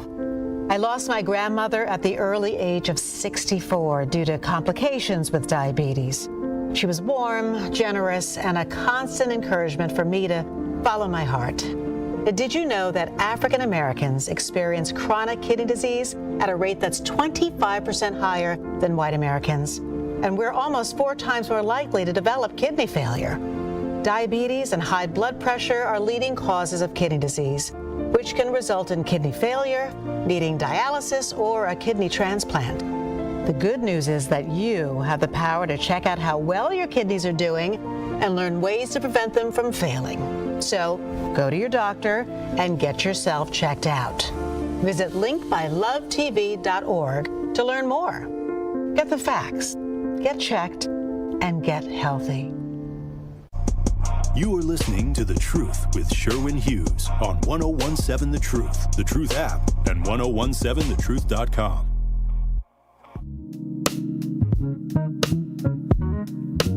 Join me every Friday at 11 a.m. for the Milwaukee Experience with Sherwin Hughes, presented by Visit Milwaukee. This is a city that knows how to celebrate, where the calendar is packed with festivals, plates are piled high with flavor, and lakefront sunrises set the stage for unforgettable days.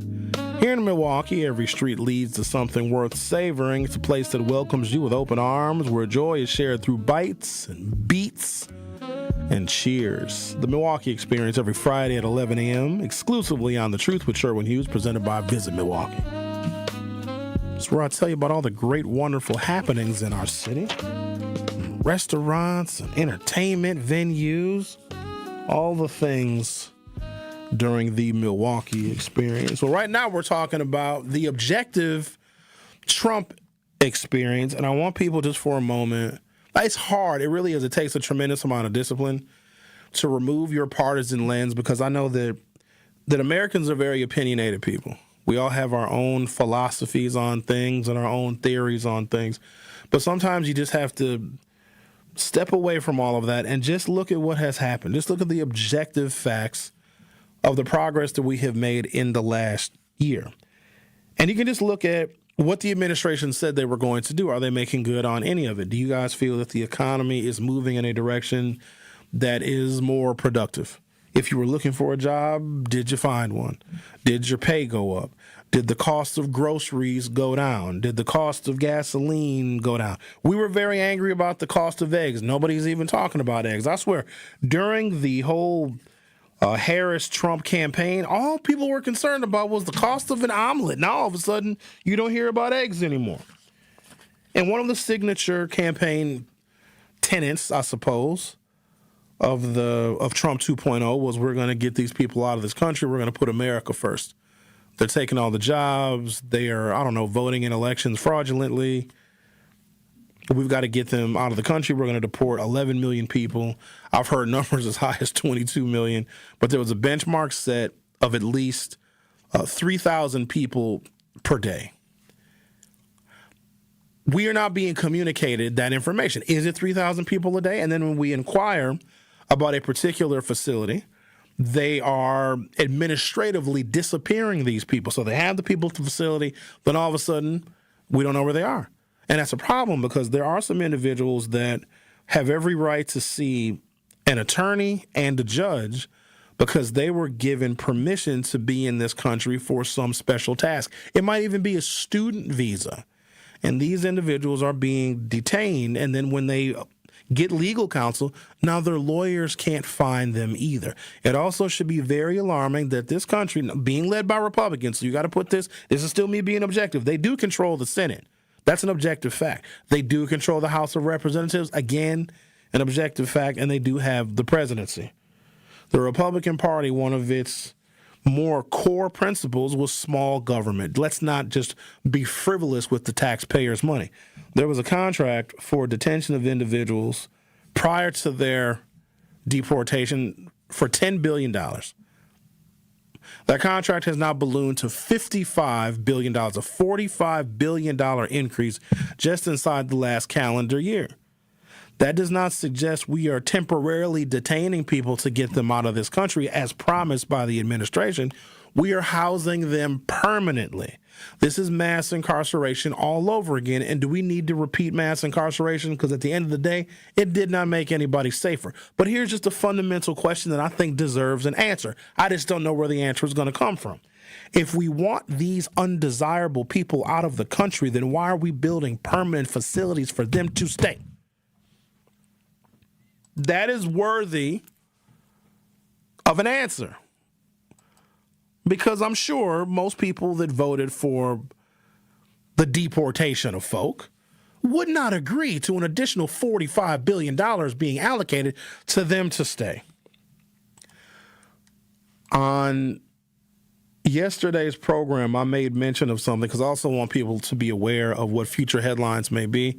Because every so often there's a breadcrumb that is sprinkled that gives a bit of an indication as to what the administration is going to do. And this administration, it's full of leakers. Because I don't know if the loyalty to Donald Trump is as solid as he may think.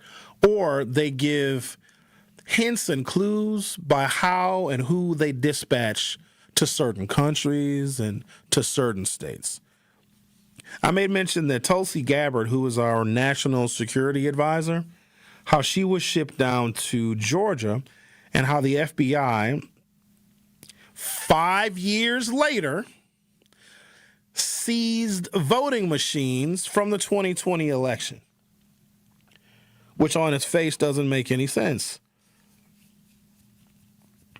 That election, it was litigated. There was a lot of court cases. There was no credible evidence of illegal voting or double voting or enough voter fraud to tilt the election to Joe Biden. And trust me when I say there were Republicans and Republican judges, Republican attorneys that were looking under every single rock trying to find a shred of evidence of voter fraud because if it existed, well, then there you go. You have your smoking gun. They say that the 2020 election was the most secure in American history because there was the possibility that there'd be either foreign interference or illegal voting from felons or people that are not in the country legally. They did not find any of that. Those cases have been closed. Not only have those cases been closed, Donald Trump ran in 2024 and he won. He is currently president. Just, again, being objective here. This is not a partisan question. Why would you want to litigate an election from 2020 when it's already been litigated and all the courts have decided? Even Donald Trump's own advisor said, dude, you lost the election. You lost it fair and square. Joe Biden won. But then you fast forward, Trump gets reelected. Why is he bringing up what happened in 2020 again? Because he needs, this is my opinion now I'm getting off of the objectivity and giving you my opinion, he needs a pretext to federalize the midterm elections coming up in November. If you read the tea leaves, this is me being objective again, when there has been an election in the last calendar year since Donald Trump was inaugurated, the Democrats have won like 65 or 70% of those elections, even in areas where Republicans would typically do very, very well. The most recent special election was in Texas 9, a state Senate district that had been held by a Republican for the last 35 years. In fact, in that state Senate district, the last Republican won that seat by something like 17 points. Well, the most recent special election last week, a Democrat won by 15 points. You oftentimes don't see that big of a swing. A district that had been Republican for 35 years, where the most recent Republican that was elected won by 17 points. They had a special election, and now a Democrat holds that seat. Donald Trump apparently went on a tirade, posted on Truth Social 7 times in 3 minutes about how incredibly angry he is that a Republican lost what he considers, and what most would consider, a stronghold Republican seat. He knows that doesn't bode well for him because you have a whole bunch of districts, at least 20 or 25 by my last count, that Trump won by less than 12 points. Congressional districts. All of those districts are potentially in play because at the end of the day, most people may not like what they are seeing and the folded campaign promises made by this administration. And believe it or not, there are some people that don't like to see immigration and customs enforcement people shoot people in the back. So just enough of those people are saying, you know what, we're going to vote for Democrats this time, at least to put some kind of a check and balance on Donald Trump. But if a Democrat can win in a state Senate seat in good old-fashioned conservative Texas, a seat that had been held by a Republican for 35 years. That's a whole generation. And then for the Democrat to win by double digits, well, that will cause the president to panic because he knows what his fate is. If the Democrats get the majority in the House of Representatives, there will be all sorts of impeachments and investigations, and then, of course, all the headache of the subpoenas that are going to be flying. He doesn't want to deal with that. So in sending Tulsi Gabbard, who is our national security advisor, down to Georgia, and she said, the president sent me down here.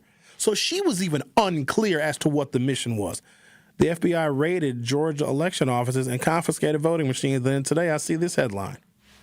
President Donald Trump yesterday called on Republicans to, quote, take over and nationalize voting as he continued to make false claims about the electoral process in the United States.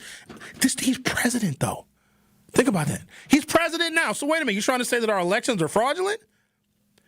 Him wanting to nationalize the election, the November election in 2026, means he wants to change the outcome of the election. And if you think about it, he should want to. If Republicans are losing in Republican districts, then this does not bode well for the Republicans that are supporting Donald Trump, like his sycophants, those Republican members of the U.S. Senate and the House of Representatives that give Donald Trump carte blanche to do anything.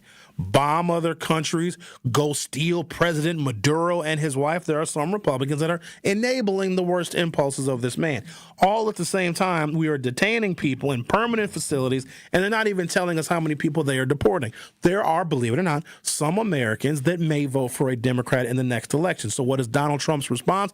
Not to clean up his act, not to do right by the American people, not to help create more jobs and raise wages and bring manufacturing back. No, none of that. His response is, let's nationalize the election, meaning he would be in control of the election and not the states. But also, you need another pretext. Maybe there's a lot of crime in these big blue cities, these sanctuary cities. Maybe we should send the National Guard in just, to keep order. Maybe we should send the National Guard in to Milwaukee as an example. In addition to immigration and customs enforcement and border patrol, we need to send those folks into Milwaukee. So they'll have a presence here. I'm using this hypothetically because I am not aware of any plans to send any of those agents here in larger numbers in which they already exist. But then imagine if they stay through the summer. An increased number of ICE agents and Customs and Border Patrol, and then maybe the National Guard, because, crime in Milwaukee. And then they're here through the summer, and then they stay through the fall, and lo and behold, they are here come November. You'll go and vote, you'll cast your ballot, and then when the counting of the ballots is to resume, we come to find out this has now been deemed a federal facility. No local City of Milwaukee Election Commission, no county election commission, no state election officials are allowed in this facility because this election and this facility has been federalized and is now under control of President Donald Trump. He's going to do that. I made mention of it because they are confiscating voting machines in Georgia, even though that election had already been litigated. And he got elected again. You have to wonder, just ask yourself, just as a basic question, why is dude concerned about an election that he lost in 2020? By confiscating the voting machines, I think a whole bunch of sinister things can happen. They can put software in those voting machines, or when they federalize the election, there might just be some kind of weird thing that happens that shows Republicans are doing surprisingly well in a climate that is not favorable to them at all. You're listening to The Truth with Sherwin Hughes on 101.7 FM. Don't go anywhere. I'll be back shortly.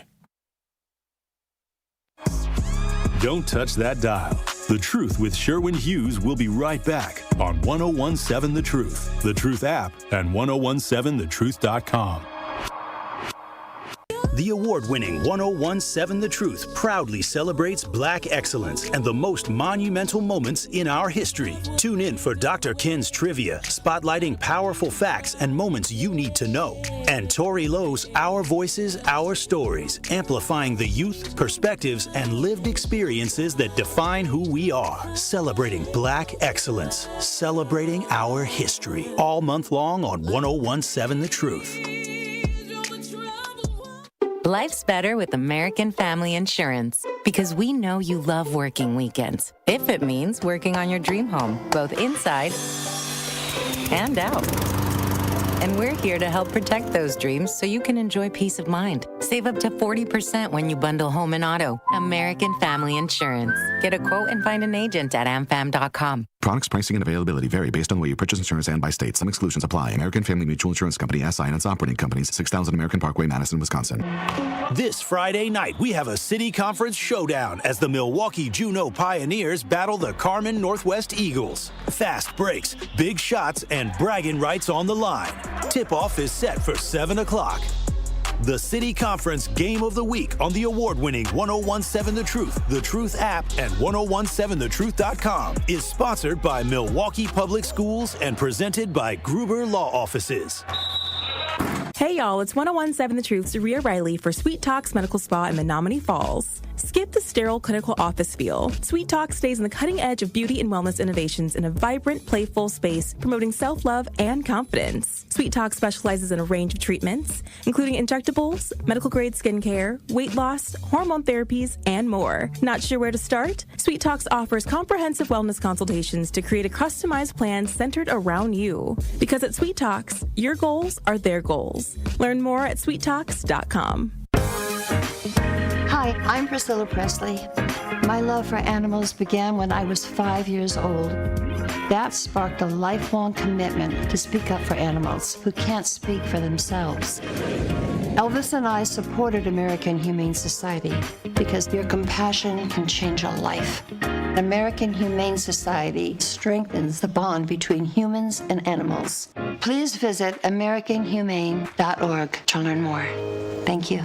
Hurricane damage can be devastating. If you've been impacted by a hurricane, the last thing you want is to be taken advantage of. Contractors who show up immediately following a disaster could be scammers looking to make a profit off your insurance claim. They make promises that sound too good to be true to convince you to sign a contract. Don't be victimized a second time. Listen to your gut and don't be afraid to say no.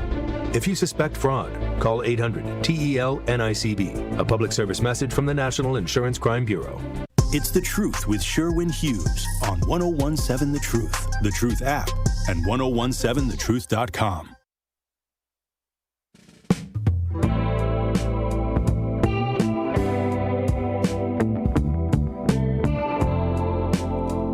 It starts with a spark, and at Milwaukee College Prep, that spark turns into something extraordinary. From age 3 through 8th grade, MCP nurtures brilliance, building scholars with knowledge, character, and confidence.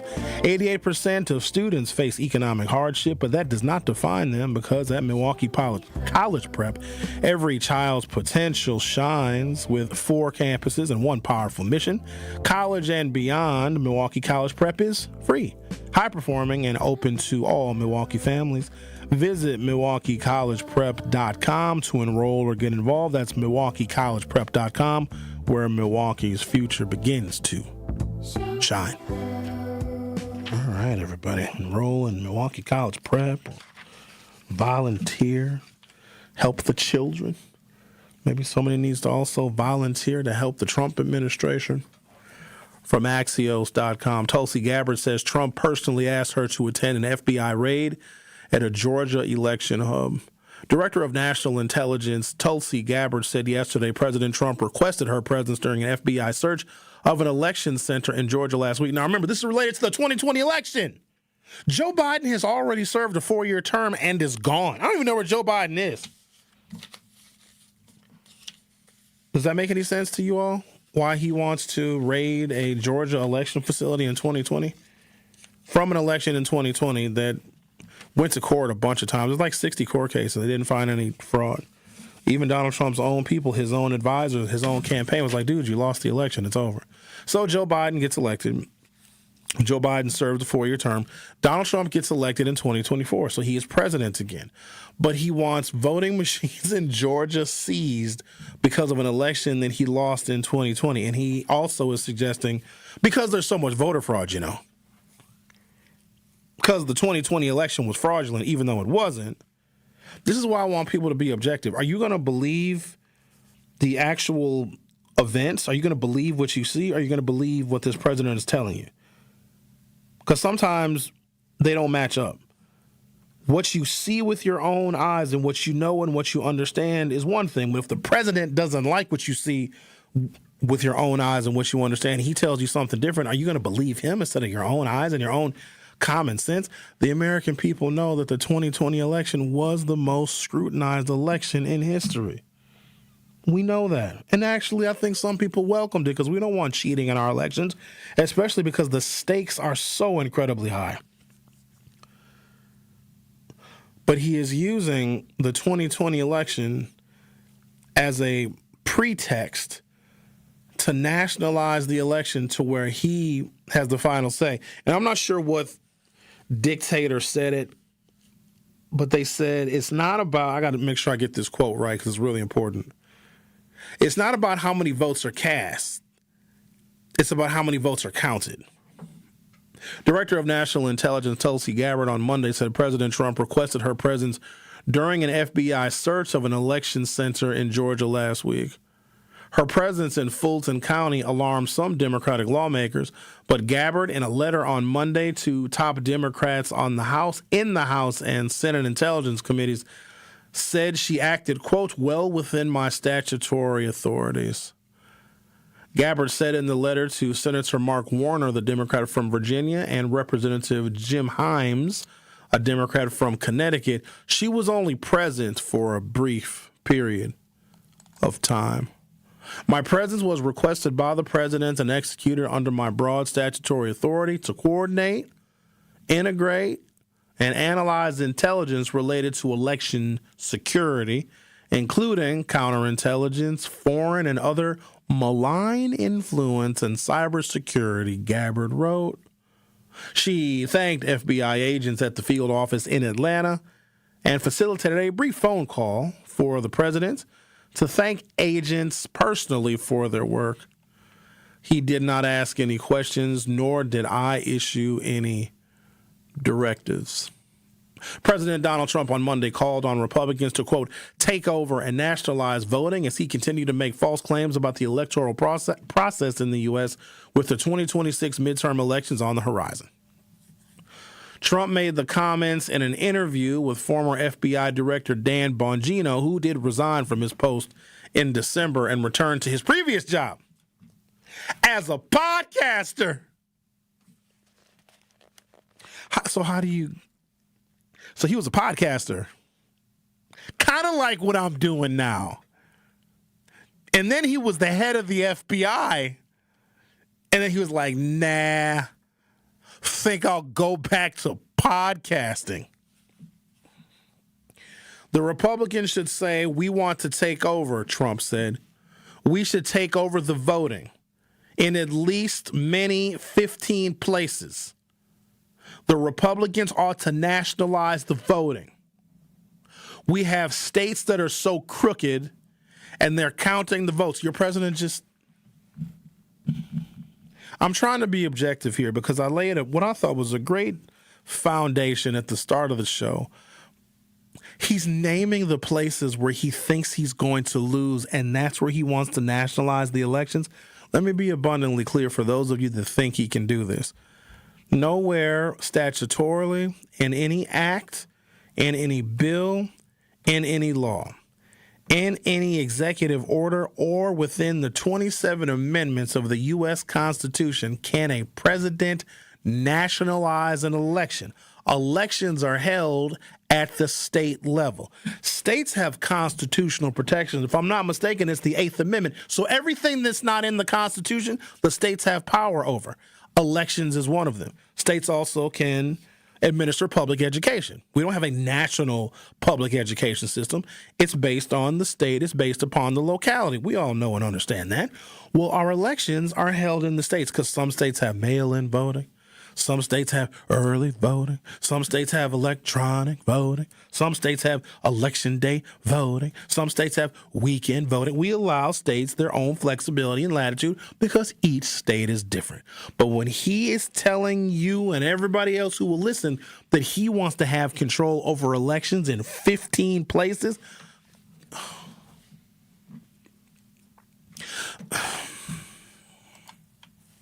the Constitution gives states the authority to conduct federal elections subject to laws passed by Congress. The Elections Clause states, in part, that state legislatures will establish the times and the places and the manner of holding elections for the House of Representatives and the Senate. Trump didn't elaborate on how he wanted Republicans to nationalize voting. Asked by ABC News for specifics on what Trump meant, White House spokesperson Abigail Jackson responded, President Trump cares deeply about the safety and security of our elections. The Truth with Sherwin Hughes will be back for Hour 3. This Black History Moment is sponsored by Educators Credit Union and Tayback Law.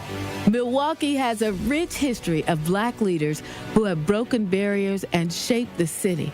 Today, let's learn about Vel Phillips. Vel Phillips, a trailblazing civil rights leader who became the first Black woman to graduate from UW-Milwaukee Law School, the first Black person on the Milwaukee Common Council, and the first woman and Black person to serve as Wisconsin judge. Vel has many other accolades to add to that, but if you've ever had the opportunity to meet Vel in person, you'll know that her personality was brilliant. A Milwaukee icon, a true trailblazer, Vel R. Phillips.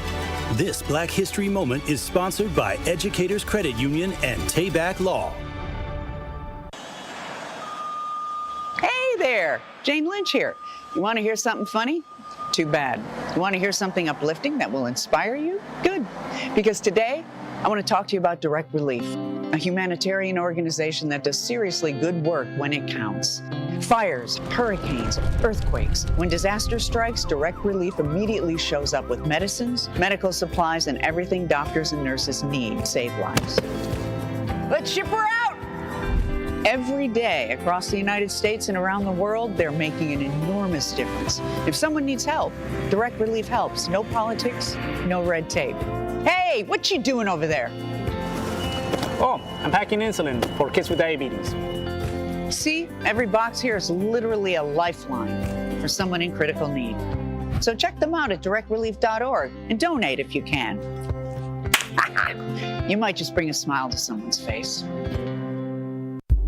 I slept in a lot of different rooms, different beds, but none of them really felt like mine. I spent 14 years in foster care, mostly in group homes. And I never had much stuff because I always had to be ready to move. Why get things if you just have to let them go? There are more than 100,000 children in foster care waiting to be adopted. The Dave Thomas Foundation for Adoption is working to help find them a forever family and a permanent home of their own. Now I have my own room with walls that tell my story. I love hanging out in here. I play dress up with my sisters and I sing and make videos. But the best part, knowing I'll always have a place to go and a family that loves and supports me. If you have room in your home or your heart, see how you can help at davethomasfoundation.org. All of your favorite 1017 The Truth content whenever you want. The Truth app has it all. The Truth is on 1017 and 1510 WGKB Waukesha, a locally owned Good Karma brand station. This is The Truth with Sherwin Hughes on 1017 The Truth, The Truth app, and 1017thetruth.com.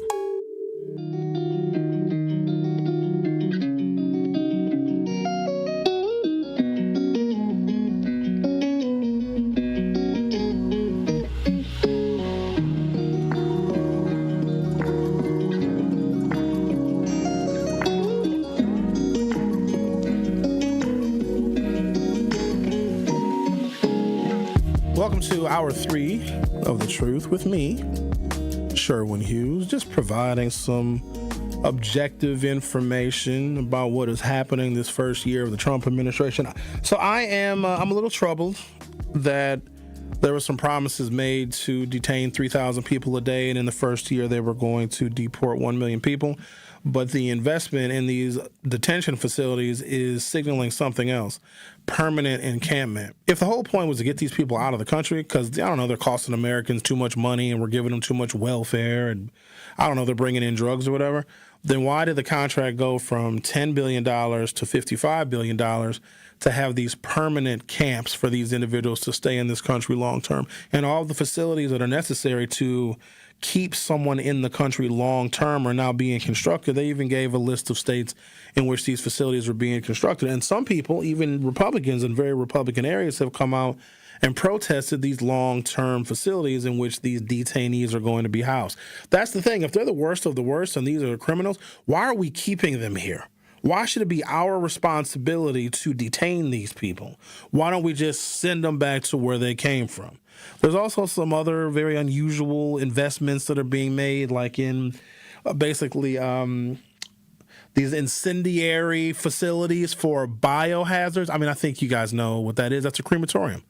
They admitted that they're building, because they gotta burn people when they're dead. It just sounds eerily familiar to another epoch in history. And we always wondered, have we not wondered for the last 80 or 90 years, how in the world did the people in Germany let this happen? I don't know how they did that. It seems like that would be something that we would never forget and never let that happen again. So I don't know. I'm just bringing up questions that hopefully somebody will have the answers for. There also has been very intentional attacks on the press.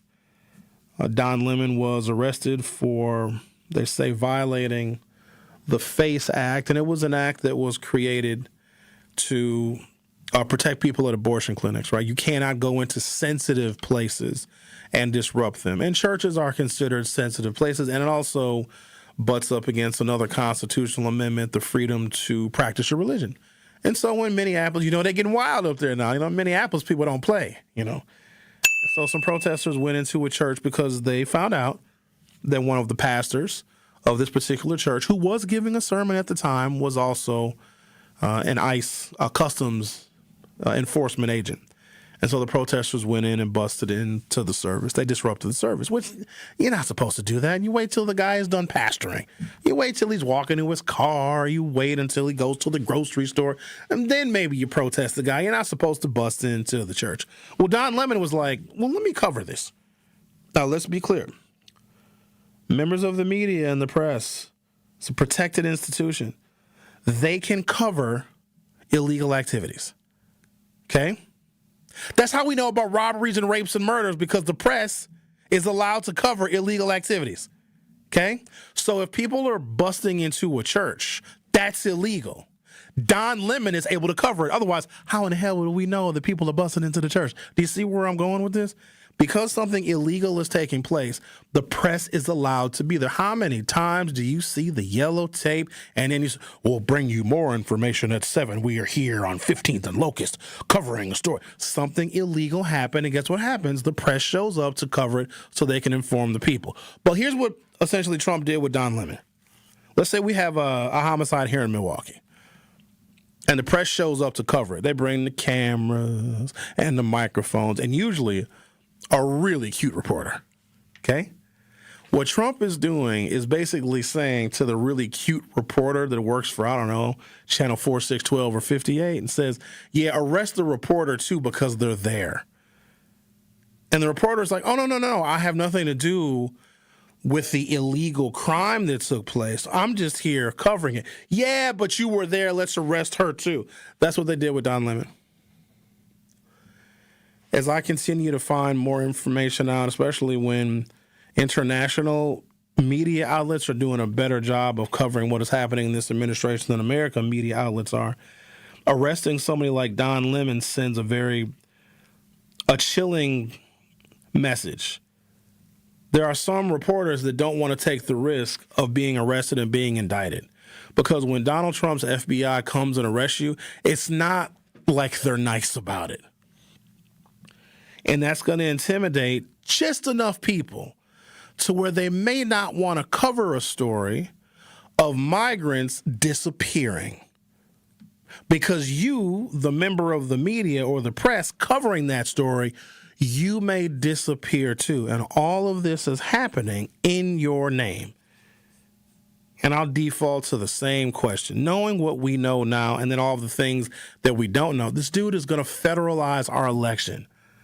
I don't think y'all, like, the election won't, he's going to just count the votes himself.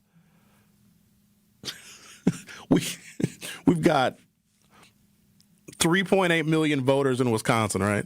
I have a feeling if Donald Trump federalizes our election, 30 million votes will be cast in Wisconsin, and it'll be for Republicans whose names aren't even on the ballot. I just have a feeling.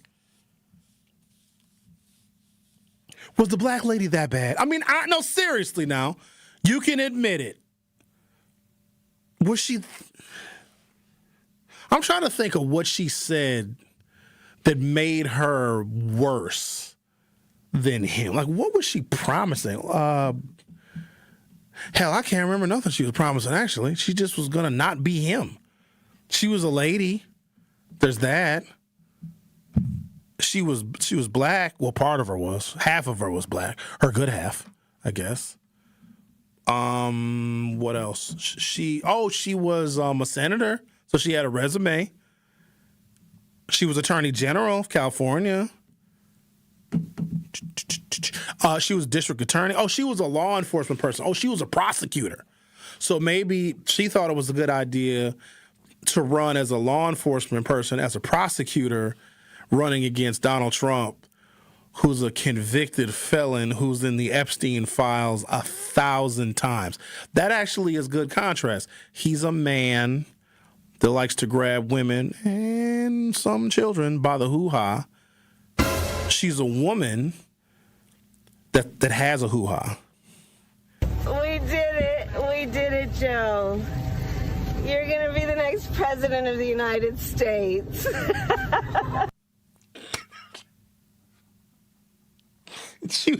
She's a prosecutor. She prosecutes criminals. Because that's one thing she was campaigning on. She was like, oh, I put people away like Donald Trump. And she has. But for some reason, people are like, nah, let's go with him again because maybe he's changed. Maybe he'll be better than the first time. Of all the stuff that is happening, and it's a lot, the one that I'm the most concerned about is the $55 billion that they are investing in mass incarceration of migrants that they told us they were going to deport. These people aren't going anywhere because they're building a permanent facility. I almost want to go back to that alternate story because it's blowing my mind the more that I think about it. And I'm trying my damnedest to be objective, but as the administration continues to flood the zone with just more stuff, it's something every day. All this to not release the Epstein files. Ain't that crazy? And now that they're released, it's probably as bad or worse than people thought, and it doesn't even matter. Isn't that crazy? It doesn't even matter. If Obama had too many speeding tickets, he probably would have been looked at as less than credible. You know that Trump was convicted civilly for rape? Like, he's got a rape conviction. That's...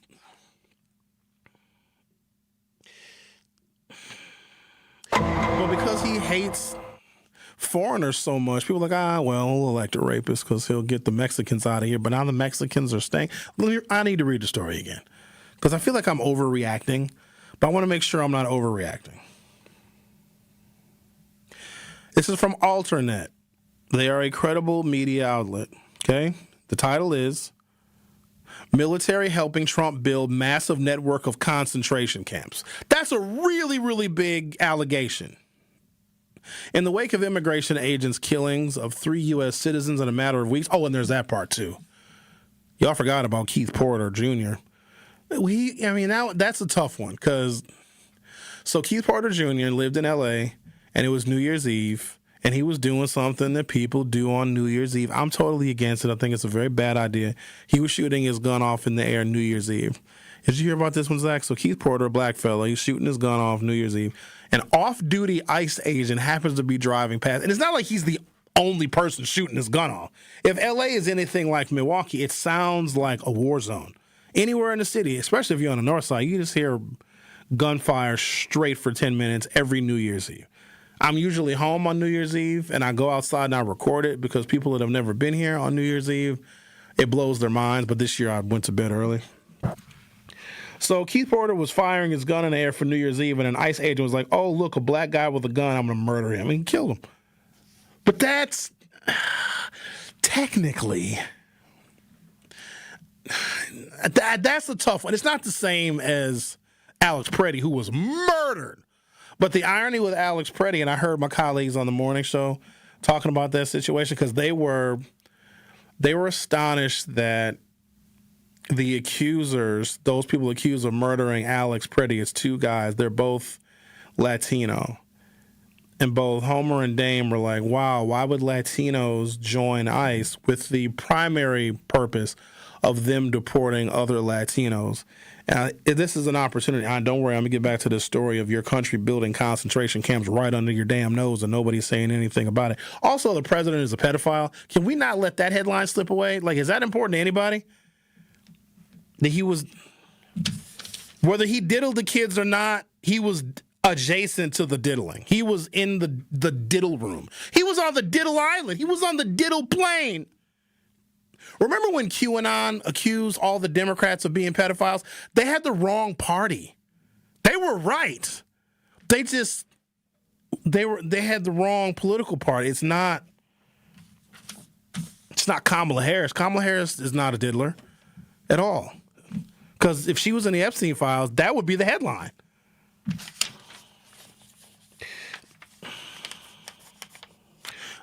I'm not overreacting, am I? Am I freaking out a little bit too much? Because I'm just the president is diddle adjacent, and QAnon was like, oh, it's a huge pedophile ring. Absolutely. And the president is named 1,000 times. And that's the stuff that wasn't redacted because I guess he was in there so many times to like, oh, it's too much. And they just let 1,000 mentions go unredacted because imagine if that's your job. All right, we've got 3 million pages here. All right, Jonathan, you take the first 17,000 pages. Melissa, you take the next 27,000 pages. Ralph, you got the next 30,000 pages. And anytime you see something Donald Trump, redacted. They're just like, this is too much. And they just released it, and it doesn't matter. In the wake of immigration agents' killings of 3 U.S. citizens in a matter of weeks, the Department of Homeland Security is quietly moving forward with the plan to expand its capability for mass detention, not deportation, using military contracts to create what Pablo Manriquez, the author of the immigration news site Migrant Insider, calls a, quote, nationwide ghost network of concentration camps. On Sunday, Manriquez reported that a massive Navy contract vehicle, once valued at $10 billion, is now $55 billion to expedite President Donald Trump's mass deportation agenda. It is the expansion of a contract first reported in October by CNN, which found that the Department of Homeland Security was, quote, funneling $10 billion through the U.S. Navy to help facilitate the construction of a sprawling network of migrant detention centers across the United States in an arrangement aimed at getting the centers built faster, according to the sources and federal contracting documents. The report describes the money as being allocated for, quote, new detention centers, which are likely to be primarily soft-sided tents and may or may not be built on existing Navy installations, according to the scenarios familiar with the initiative. You know how many tents you can build for $45 billion additional dollars? What does the tent cost at Walmart? $50? The Department of Homeland Security has often leaned on soft-sided tents to manage influxes of migrants. According to a source familiar with the project, the goal is for the facilities to house as many as 10,000 people each and are expected to be built in Louisiana, Georgia, Pennsylvania, Indiana, Utah, and Kansas. Now, Manriquez reports that the project has just gotten much bigger after a Navy grant was repurposed weeks ago. It was authorized through the Worldwide Expeditionary Multiple Contract Award, the WEXMAC, a flexible purchasing system that the government uses to quickly move military equipment to dangerous and remote parts of the world. The contract states that the money is being repurposed for TITUS, an abbreviation for Territorial Integrity of the United States. While it's not unusual for Navy contracts to be used for expenditures aiming at protecting the nation, Manriquez warned that such a staggering movement of funds for domestic detention points to something else. This $45 billion increase, published just weeks ago, converts the United States into a geographic region for expeditionary military-style detention, he wrote. It signals a massive, long-term escalation in the government's capacity to pay for detention logistics permanently. In the world of federal contracting, it's the difference between a temporary surge and permanent detention infrastructure. They're building prisons to house migrants. You don't build a prison to hold somebody until they're deported. You build the prison to keep them on U.S. soil forever, the article goes on to say. The use of military funding mechanisms is meant to disperse funds quickly without the typical scrutiny and bidding war amongst contractors and members of Congress, which would typically create scrutiny. Using the Navy contract means new projects can be created with task orders which can be turned around immediately. It means the infrastructure is currently a, quote, ghost network that can be materialized anywhere in the United States the moment a site is picked. Amid its push to deport 1 million people every year, the White House said it needs to dramatically increase the scale of its detention apparatus to add more beds for those who are arrested. But Manriquez said documents suggest this isn't about bed space. It's about the rapid deployment of self-contained cities. In addition to tent cities capable of housing thousands, contract line items include facilities meant for sustained living, including closed tents likely for medical treatment and industrial-sized grills for food preparation. I think medical treatment is going to be medical experimentation on these people. It goes on to say, they also include expenditures on, quote, force protection equipment like earth-filled defensive barriers, 8-foot-high Connex box walls, and weather-resistant guard shacks. Here's the good part. You ready for the good stuff? I'm going to give you the good stuff and I'm going to take a break. I just want to make sure that I'm not over here overreacting. Eric Fingal, an epidemiologist and a health economist, said, The contract's provision of materials meant to deal with medical needs and death was extra chilling. According to the report, services extend to, quote, medical waste management with specific protocols for biohazard incinerators. Those are ovens. So just not freaking out here. So this happened once before in history, and the people who were responsible for executing very similar orders were all found guilty at Nuremberg and hung. So just going to throw that out there because that's how history treated these people. I'm going to take a break and calm down a little bit. No, I'm not overreacting, because there are services extended to medical waste management and specific protocols for biohazard incinerators. So they got to have big ovens to burn stuff. And maybe people. I don't know. I'm not sure. The Truth with Sherwin Hughes on 101.7 FM. We'll be right back. The Truth with Sherwin Hughes returns after this on 101.7 The Truth app, and 1017thetruth.com. Truth Nation, make sure you tap in all week long as we'll be giving away a pair of tickets every single day to the second annual Truth Community Awards taking place on Friday, February 20th. Last year was fire, and this year we are turning it up even more as we celebrate the unsung heroes who are out here making a real impact in our community. So make sure you are tapped in all week long to The Truth so you don't miss your chance to win free tickets to the biggest and best community awards right here in our city. Life's better with Drive My Way from American Family Insurance, because we know it's more than just a car. It's your escape pod, your adventure mobile, your memory maker. And we help protect the dreams that drive you. Personalize what you pay for auto insurance and you can save between 10 and 35%. American Family Insurance. Get a quote and find an agent at amfam.com. Products, pricing, and availability vary based on the way you purchase insurance and by state. Unsafe driving behaviors may increase your rate. American Family Mutual Insurance Company, SI, and its operating companies, 6000 American Parkway, Madison, Wisconsin. This Friday night, we have a city conference showdown as the Milwaukee Juneau Pioneers battle the Carmen Northwest Eagles. Fast breaks, big shots, and bragging rights on the line. Tip-off is set for 7 o'clock. The City Conference Game of the Week on the award-winning 1017 The Truth app, and 1017thetruth.com is sponsored by Milwaukee Public Schools and presented by Gruber Law Offices. Many of our most important memories are made at school. But for children like Victoria, the classroom can be a place of fear and isolation. She wore a bandage over her cleft every day, too shy to speak, too afraid to smile. Everything changed after one life-transforming surgery made possible by Smile Train. Today, Victoria's smile lights up her classroom, a symbol of confidence, connection, and new beginnings. Due to stigma, children with untreated clefts often miss out on school entirely. But thanks to Smile Train, students like Victoria are stepping into the classroom, raising their hands, and finding their voice. Smile Train partners with local experts to support with free cleft surgeries and other comprehensive care, empowering children to thrive in school and in life.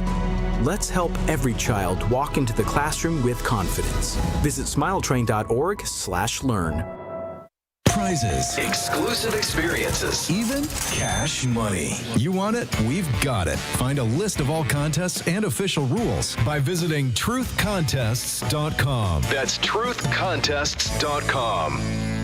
Happy kids heal faster, and that's why Starlight is dedicated to improving the mental well-being of sick kids across the U.S.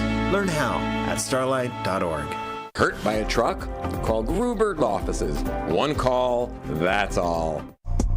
You are listening to The Truth with Sherwin Hughes on 1017 The Truth app, and 1017thetruth.com. The award-winning 1017 The Truth is a proud home of Milwaukee Panthers basketball. Panthers basketball is back in action tomorrow night as UWM celebrates Black History Month against the Detroit Mercy Titans. Scott Wars has the coverage starting at 6:30 p.m. on 1017 The Truth, and the Milwaukee Panthers Sports Network from Learfield. Tip-off is set for 7 p.m. That's Central Time, in case you're from the Eastern Time Zone. The rapid increase of federal money. So this is why the Democrats want to stall fully funding the government, because if we had $10 billion allocated for building detention facilities, because they do want to deport 1 million people. The problem is more people have been made illegal than we originally were told. It was supposed to be the folks that hopped the border, that didn't go through the process, that were criminals, and Donald Trump said, oh, these foreign countries are emptying out their insane asylums and the jails. Well, there are some people that were given temporary residence and status in the United States in the previous administration. So just imagine this for a second. You received legal permission to be in the United States under the Biden administration, and because it was Joe Biden that provided that temporary status, and some of these people are students, because students have been deported too. They're looking at students, college students' social media, and if you're posting negative things about the United States, they're shipping you out of the country in the middle of your damn semester. So anyone who was given legal status, because Trump has given legal status to people too. Here's an example. The people of South Africa. White South Afrikaners were given legal status by Trump because he clearly wants more white people here. But the next president can come in and make those people illegal, and they should. Get your asses out of here. We don't need you here. Go back to South Africa and do South African things. So Trump has made millions and millions of people subject to deportation, including students. And so they went from $10 billion, which was allocated to catching folks, housing them, and then shipping them off, to now $55 billion, where they are now creating permanent cities, industrial-sized grills, weatherproof guard towers, and incendiary facilities for biohazard waste. That's really super questionable. And then there's the other inconsistencies of what we call administrative disappearance. So Alligator Alcatraz at one point in time had something like 1,800 people. 600 of those people, we don't know where they are. We can't track them. We don't know if they have been deported. We don't know if they've been sent to other facilities. And that's a problem because the administration told us they were going to deport a certain number of people. So you would think, to make good on their campaign promise, they would give weekly reports or monthly reports on how many people they have actually deported, but they're not doing that. They're disappearing these people. If you want to deport 1 million people, okay, cool. Well, tell us how you're doing, because then the American people can say, at least they're making good on that campaign promise, but they're not even keeping track of the people. And I find that to be problematic because it's all being done in the name of the American people. Let's talk to someone who I think might actually work for ICE, to tell you the truth. Hello, Bob. Oh, no, Sherwin. I do not work for ICE. Look, you talked about Ms. Harris and the election and why she should have won, because you said something. But if I can remind you, when Clinton, a white woman, did not win, how do we expect a black woman to win against Trump? And then I called you when Biden quit, and I said, get that governor from California to run. And you kind of knocked me off. Said, give her the money. Give him the money. Bob, I've explained that process to you 10,000 times. And since 2024, I was explaining that to you, and you still don't get it. That was Kamala Harris's money that she raised with Joe Biden. You can't just give that to somebody else. And also, she was the damn vice president. You can't skip over the current vice president to have somebody else run. Black women would have had a fit. But this president can break all the laws and just do what he wants to do. We don't.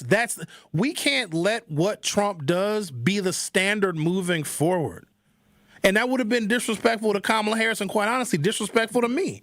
If you select somebody to be your vice president and you say, nah, you can't run, we're going to find somebody else, that don't make no damn sense. Can't do that. It's like you got a president of a company, and then the vice president is the heir apparent, and then the people say, no, you're not going to be the next president. We're going to go do an open position search. No, there's an order to things. She was next in line. She was picked to be his vice president so she could be next in line. So the fact that you and many other people said, well, screw her, even though she's next in line, let's go find somebody else. It doesn't work like that. And Gavin Newsom or any other Democratic candidate didn't have $250 million, and Kamala Harris did, because on the money that was raised by both Joe Biden and Kamala Harris was the other signatory on the account. That was her money. Thanks, Bob. Thank you. Goodbye. Why am I still talking about? People don't learn anything. I blame NPS for this. I gotta blame NPS. Well, Bob is from Racine, so he's got a particular set of challenges. How about I take a break, come back, we'll talk to G, and we'll talk to Al. In fact, you know what? Why don't we do this? Let's talk to G before we go to break. Hello, G. How are you doing today? What's up, Mr. Hughes? Thanks for taking my call. I just wanted to ask you a question. A while ago, I heard, this was on television, I don't know what broadcast it was, Steve Bannon was talking about they were looking at a way where Trump could do a third term. And, well, my fear is with what he's doing in Georgia, and then, like you mentioned, like I heard him, like a national election, so many states, and then you said something about certain software that they could probably put into these machines, and he all those court challenges that he lost. I just think that this is the beginning of something, that is going to be beyond our control. I wanted to. I know there's laws about running for a third term, but do you think that there's a danger that could happen? Yes. Where they'll, yeah. So what can the American people do? Because Congress is silent. The Republicans are silent no matter what he does with the Kennedy Center and the White House and all of this stuff. I mean, is it? I guess we just have to sit and take it, huh? Is that what you think has to happen? You can move. No, that's not possible for me. This is my country, my home. So, I guess you can go protest. It's cold outside though, so bundle up. You could do that. Right. You could write a strongly worded letter to couple members of Congress. I mean, use like a lot of exclamation points. Maybe that'll probably work. Like a real strong. Not Ron Johnson. He's a sorry individual too, so he's not gonna stand up for anything. So no, he won't. No. So not a whole heck of a lot we can do. Huh? We just I don't know. Maybe get a hobby. Go to some Brewers games in the summer. Maybe I don't know. Go for a walk and when it gets nice out. Eat healthier. Yeah, well, I just want to put that out there and see what your opinion is about that. So I guess I got my answer. So all right. I'm sorry to disappoint you. Hang up. No, that's fine. I'll be good. All right. Thank you. Okay, bye-bye. Have a good day. Thanks. All right, you too. Yep. I mean, I wish I had, something more positive to say about what we can do, but you just look what's happening right now. We can't do anything. 2 Latino ICE agents murdered a white dude. Oh, here's what I was saying earlier, and I distracted myself. Dame and Homer, well, more Dame, were just like perplexed by the fact that, holy smokes, Latinos are joining ICE with the primary focus of deporting other Latinos. Do y'all know that Latinos sometimes hate each other? Do you know that they have been going to war with each other for centuries? Did you guys know that? Did you know that Mexicans and Puerto Ricans don't exactly see eye to eye? Because people have a language in common does not mean that they like each other. As a matter of fact, you got Cuban Americans that came here that hate almost every other kind of Latino because they also know that if you worked really hard to get here and you took 20, 30 years to get your citizenship, you're mad at somebody hopping the border and working for less than minimum wage because that undercuts all of the time and the effort and the energy and the money you spent to immigrate here legally. And so please don't think for a second that Latinos won't join ICE to deport other Latinos because that creates more opportunities for the Latinos that are here legally. So, yeah, please don't be shocked by that. What shocked me is that two Latinos shot a white guy. And there's a lot of racists in this country that should take a moment and be like, wait a minute. You mean these Latinos are killing one of ours, even though he was woke? That is what I thought would raise, because a lot of people in this country are like super racist, and they get mad when like, oh, black people kill all these white people. They have a fit, right? But then you have two Latinos that opened fire on a white guy that was laying on his back, and then the racists are not saying anything about that. That is the quiet part that should be said out loud. I'm going to take a break, come back, talk to Al on the other side. You're listening to The Truth with Sherwin Hughes on 101.7 FM. I'll be right back. Don't touch that dial. The Truth with Sherwin Hughes will be right back on 101.7 The Truth, The Truth app, and 1017thetruth.com. Now that I'm retired, I'm worried about making ends meet. Food, medicine, and rent cost more every day. And that's why I used benefitscheckup.org. It connected me to an extra $1,000 a month. Benefitscheckup.org is a free service from the National Council on Aging. If you're on a fixed income, benefitscheckup.org might help you too. For free. Visit today. He's the voice for the people and the community's connection to change. I caught an Uber in the evening, and my show comes on. The playback is at 6. My show comes on at 6 to 9. The driver was Somalian, and I was just, in the back seat. And so he was listening to my show. And we was talking about what was going on in Minnesota. What was his take? No, he liked my show. He liked it. He liked my show. He didn't know it was me, though. He didn't know that the person that was on the radio was in his back seat.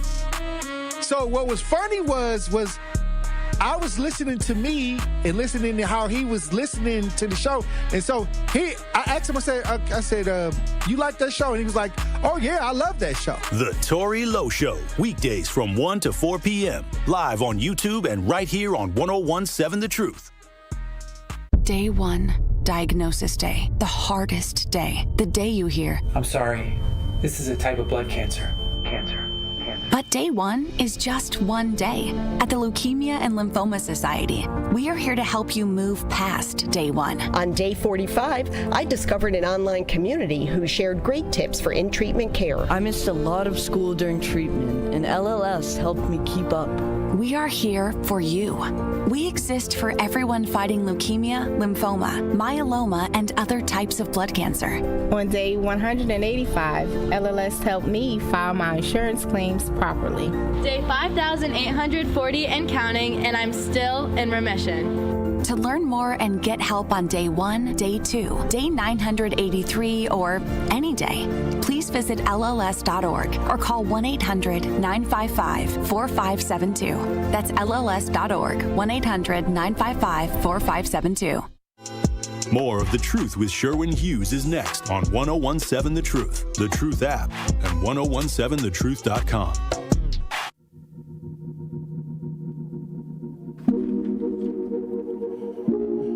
The award-winning 101.7 The Truth proudly celebrates Black excellence and the most monumental moments in our history. All month long, we're honoring the voices, the stories, and the achievements that have shaped our past, empowered our present, and continue to inspire our future. Tune in for Dr. Ken's Trivia, spotlighting powerful facts and moments you need to know, and Tory Lowe's Our Voices, Our Stories, that's going to amplify the youth, perspectives, and lived experiences that define who we are. Tune in all month long as 101.7 The Truth lifts up the legacy, the brilliance, and the power of Black history, because Black history isn't just history, it's happening every day. 101.7 The Truth celebration of Black History Month is proudly sponsored by Educators Credit Union and Tayback Law. And also, mark your calendars for February 10th, that's a Tuesday. At noon, I will be honored by the Milwaukee Common Council for my contributions to Black history. So I'm really proud of that. And no, it's not my key to the city. Everybody keeps saying, oh, Sherwin, that's when you're going to get your key. The key is a mayoral ceremony. Only the mayor gives out the key. And also, I don't know if y'all know this, but the mayor and the Common Council aren't getting along so good. You guys might be familiar with a fellow by the name of Adam Procell. He was the director of the Office of Community Wellness and Safety. Well, that position that he had was reclassified. I believe it was a position that was within the health department because it's a specific anti-violence prevention position where they combine all of the resources and all of the different grants that we have to stifle violence in our city. And of course, that's a big task, and there needs to be someone directing where those resources are going so they can be used efficiently. Well, the council voted to move that position that Adam Procell had to a cabinet level position. Now, they could have done this when the position was vacant, and the council could have done this during the last budget, but they didn't. Chevy stood 10 toes for Adam Procell, and I don't know the dude, but people that met him and that work with him say he's really good, he's solid, he's thorough, he's a great guy, he was doing a good job. So there was no complaints about the fella.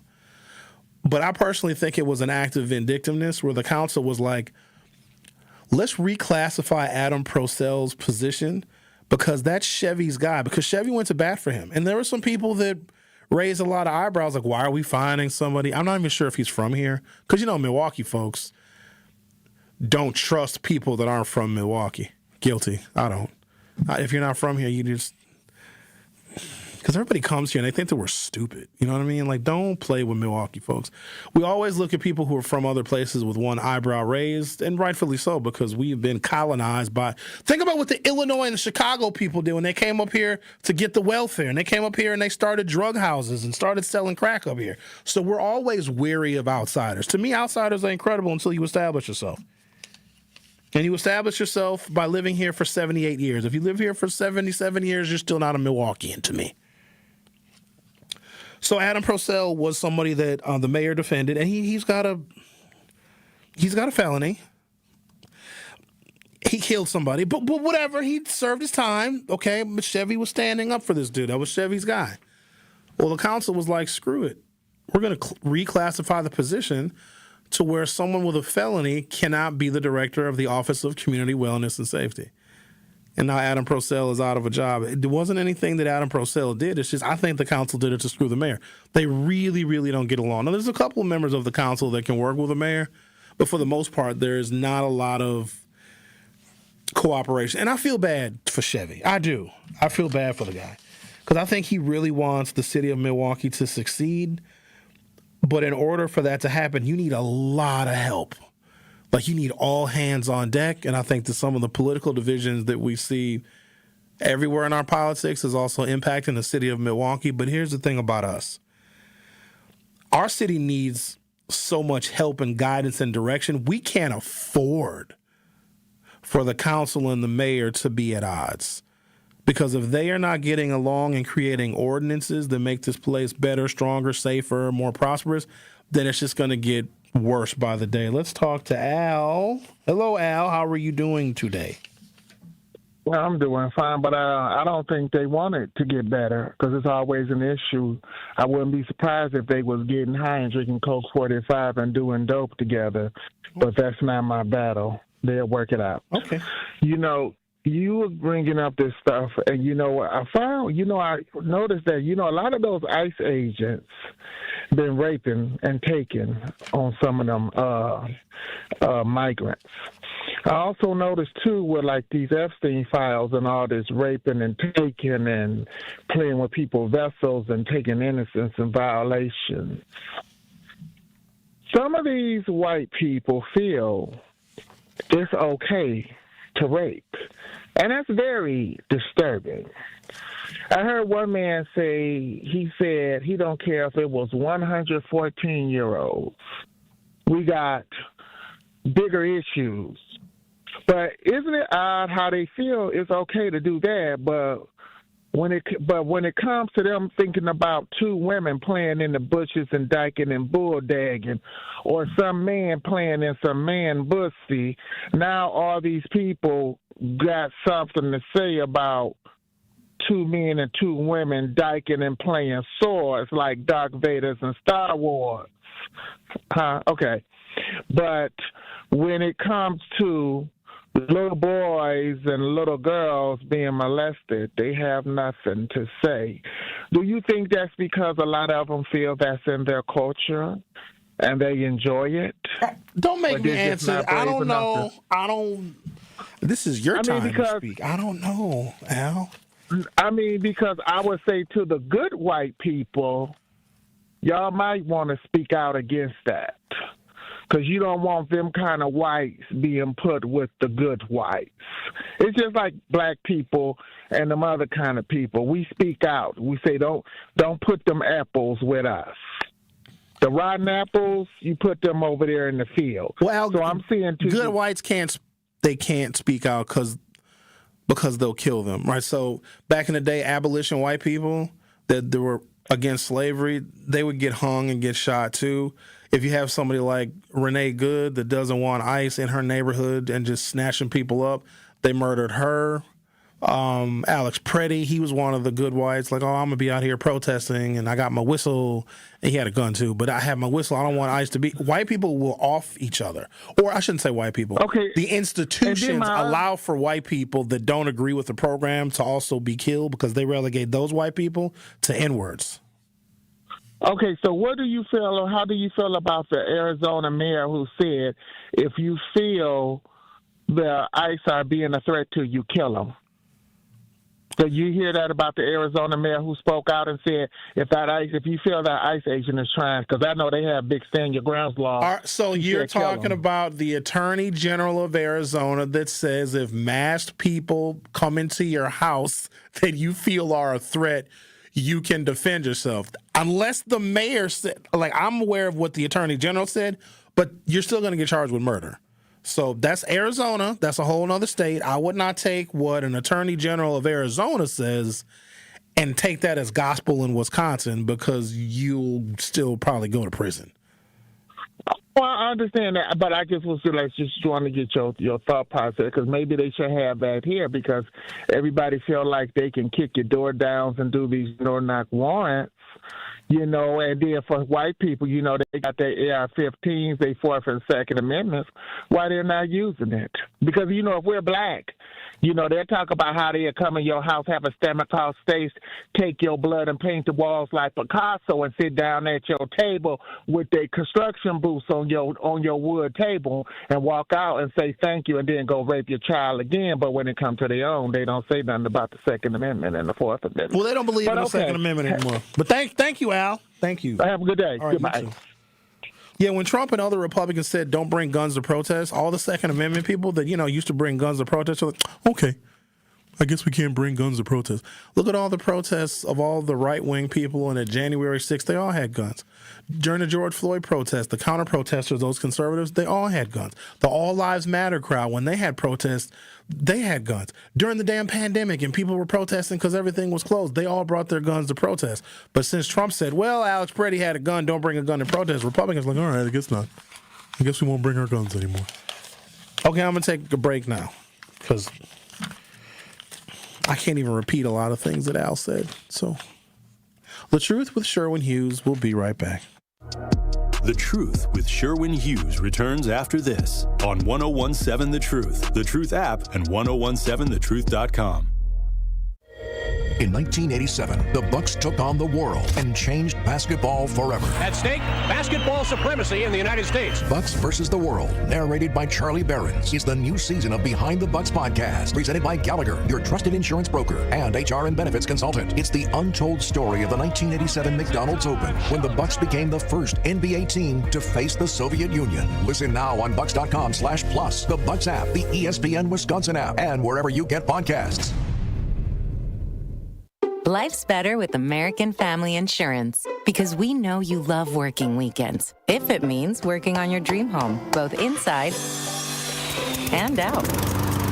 And we're here to help protect those dreams so you can enjoy peace of mind. Save up to 40% when you bundle home and auto. American Family Insurance. Get a quote and find an agent at amfam.com. Products, pricing, and availability vary based on the way you purchase insurance and by state. Some exclusions apply. American Family Mutual Insurance Company, SI, and its operating companies, 6000 American Parkway, Madison, Wisconsin. This is your Milwaukee Public Schools City Conference Basketball Weekly Update on the new 101.7 The Truth. The Milwaukee Juno Pioneers went on the road and absolutely steamrolled the Milwaukee Bradley Tech Trojans 96-58. Four-star junior forward Dooney Johnson led the charge, pouring in 35 points as Juno continues to put the city and the state on notice. With that win, the Pioneers improved to 14-1 on the season and extend their winning streak to 13 straight games.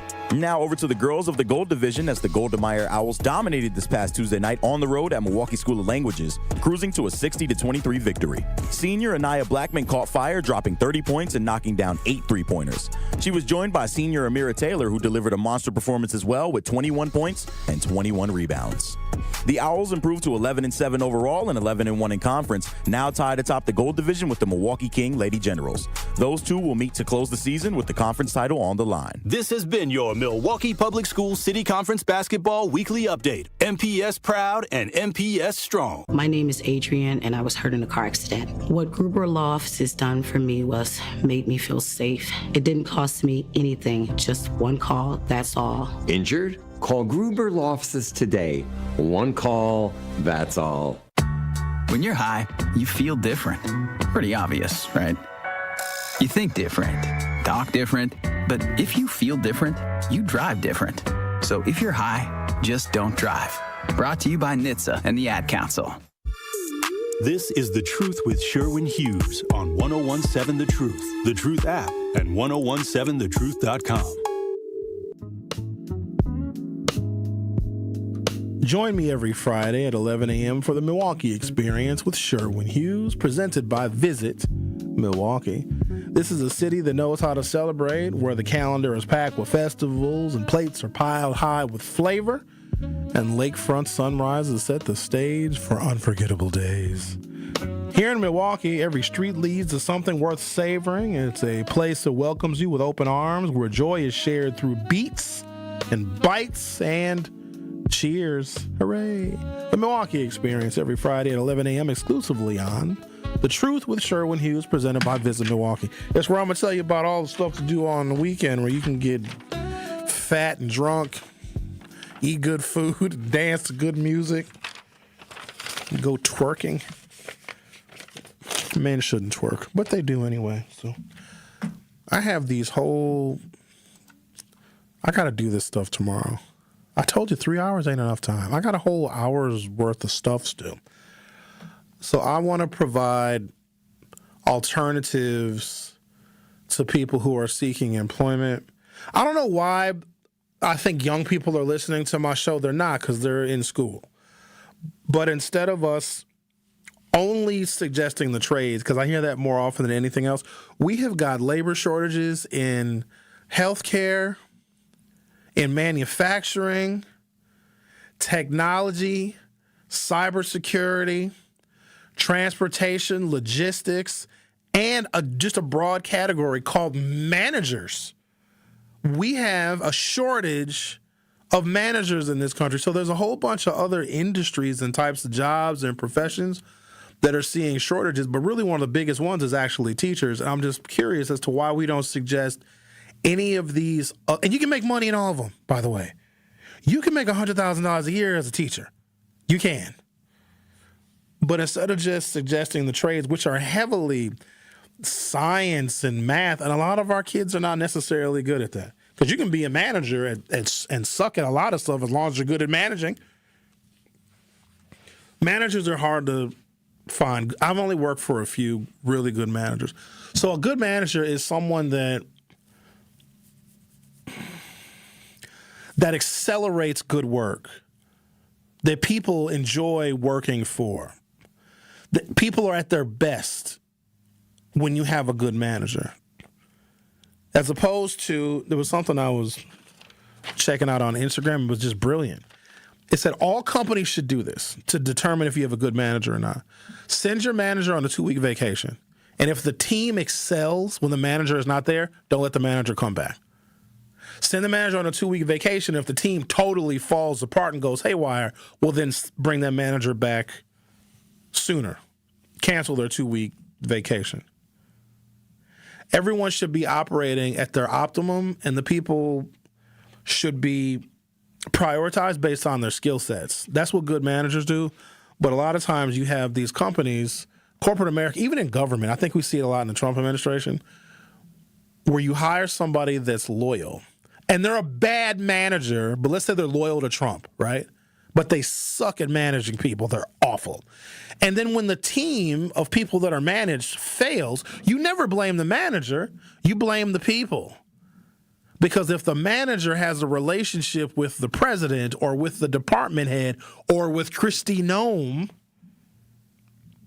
when the people are not performing their jobs, you don't say, oh, the manager, the buck stops with them, because the manager has engendered the loyalty of the person at the top. So what you do is you blame the actual employees that are unmanaged. That happens a lot. Now, I know people get super frustrated with that, especially in corporate America. The manager got the job like, oh, I really like you. I want to promote you up to manager, even though they're not a manager. It is a real specific skill set, and you can't just put somebody in management because you like them. They'll screw everything up. Like, it's hard to manage people. I could never do it. There's no way, like herding cats. But good managers make people want to come to work. A good manager doesn't tell somebody, you got to be here at this time. This is when you take your lunch. This is when you got to come back. Because people that work for good managers, you don't got to tell them to do anything because they are so excited to produce. Because the environment is one that is suitable for them to excel at what they're really good at. So we have a huge shortage of actual managers in this country. Technology and cybersecurity experts, 7 million tech jobs are going to be unfilled in 2034, which we would fill some of that gap with immigrants. But this is why the American economy is going to suffer, because of these immigration policies. And at some point, people are going to have to answer the question, are you better off? Is the nation better off? Is the economy better off after however many years of Donald Trump? We might get 4 more years. What if this is year 1 of 7? That would be rough. Teachers and education professionals. The United States faces a projected shortage of approximately 611,000 teachers and child care workers, many requiring post-secondary education. This is made worse by high turnover rates and inadequate training pipelines. I got to get to this stuff tomorrow for sure. You guys got to remind me. So apparently in Arizona, like 4,000 teachers quit. They just quit. They even offered to raise the teacher's salary by $10,000 to get them to come back to work, and they said that's not enough because they said the kids are so undisciplined that the teachers don't even want to be in the classroom with these kids anymore. I wonder if a similar situation is happening here, because I've never seen anything like this. That's why I want to make sure I talk about it tomorrow. The 4,000 teachers that made an exodus in Arizona, and Arizona is now facing a crisis. Thank you for listening. I'll see you next time. Have a great day. Join me every Friday at 11 a.m. for the Milwaukee Experience with Sherwin Hughes, presented by Visit Milwaukee. We're a city that knows how to celebrate, where the calendar is packed with festivals, the plates are piled high with flavor, and a lakefront sunrise sets the stage. Here in Milwaukee, every street leads to something worth savoring, a place that welcomes you with open arms and where joy is shared in bites, beats, and cheers. The Milwaukee Experience every Friday at 11 a.m. exclusively on The Truth with Sherwin Hughes, presented by Visit Milwaukee. Truth Nation, make sure you tune in on Thursday, February 5th at 10 a.m. on The Truth with Sherwin Hughes, as there will be a special Forward Together for Kids live interview on The Truth with Sherwin Hughes. City 4 Collective's Coleston Morgan Jr., along with special guest Al Keith, CEO of Milwaukee College Prep, and Anthony McHenry, CEO of Milwaukee Academy of Science, will be joining Sherwin for a powerful conversation on education and the importance of the Black educator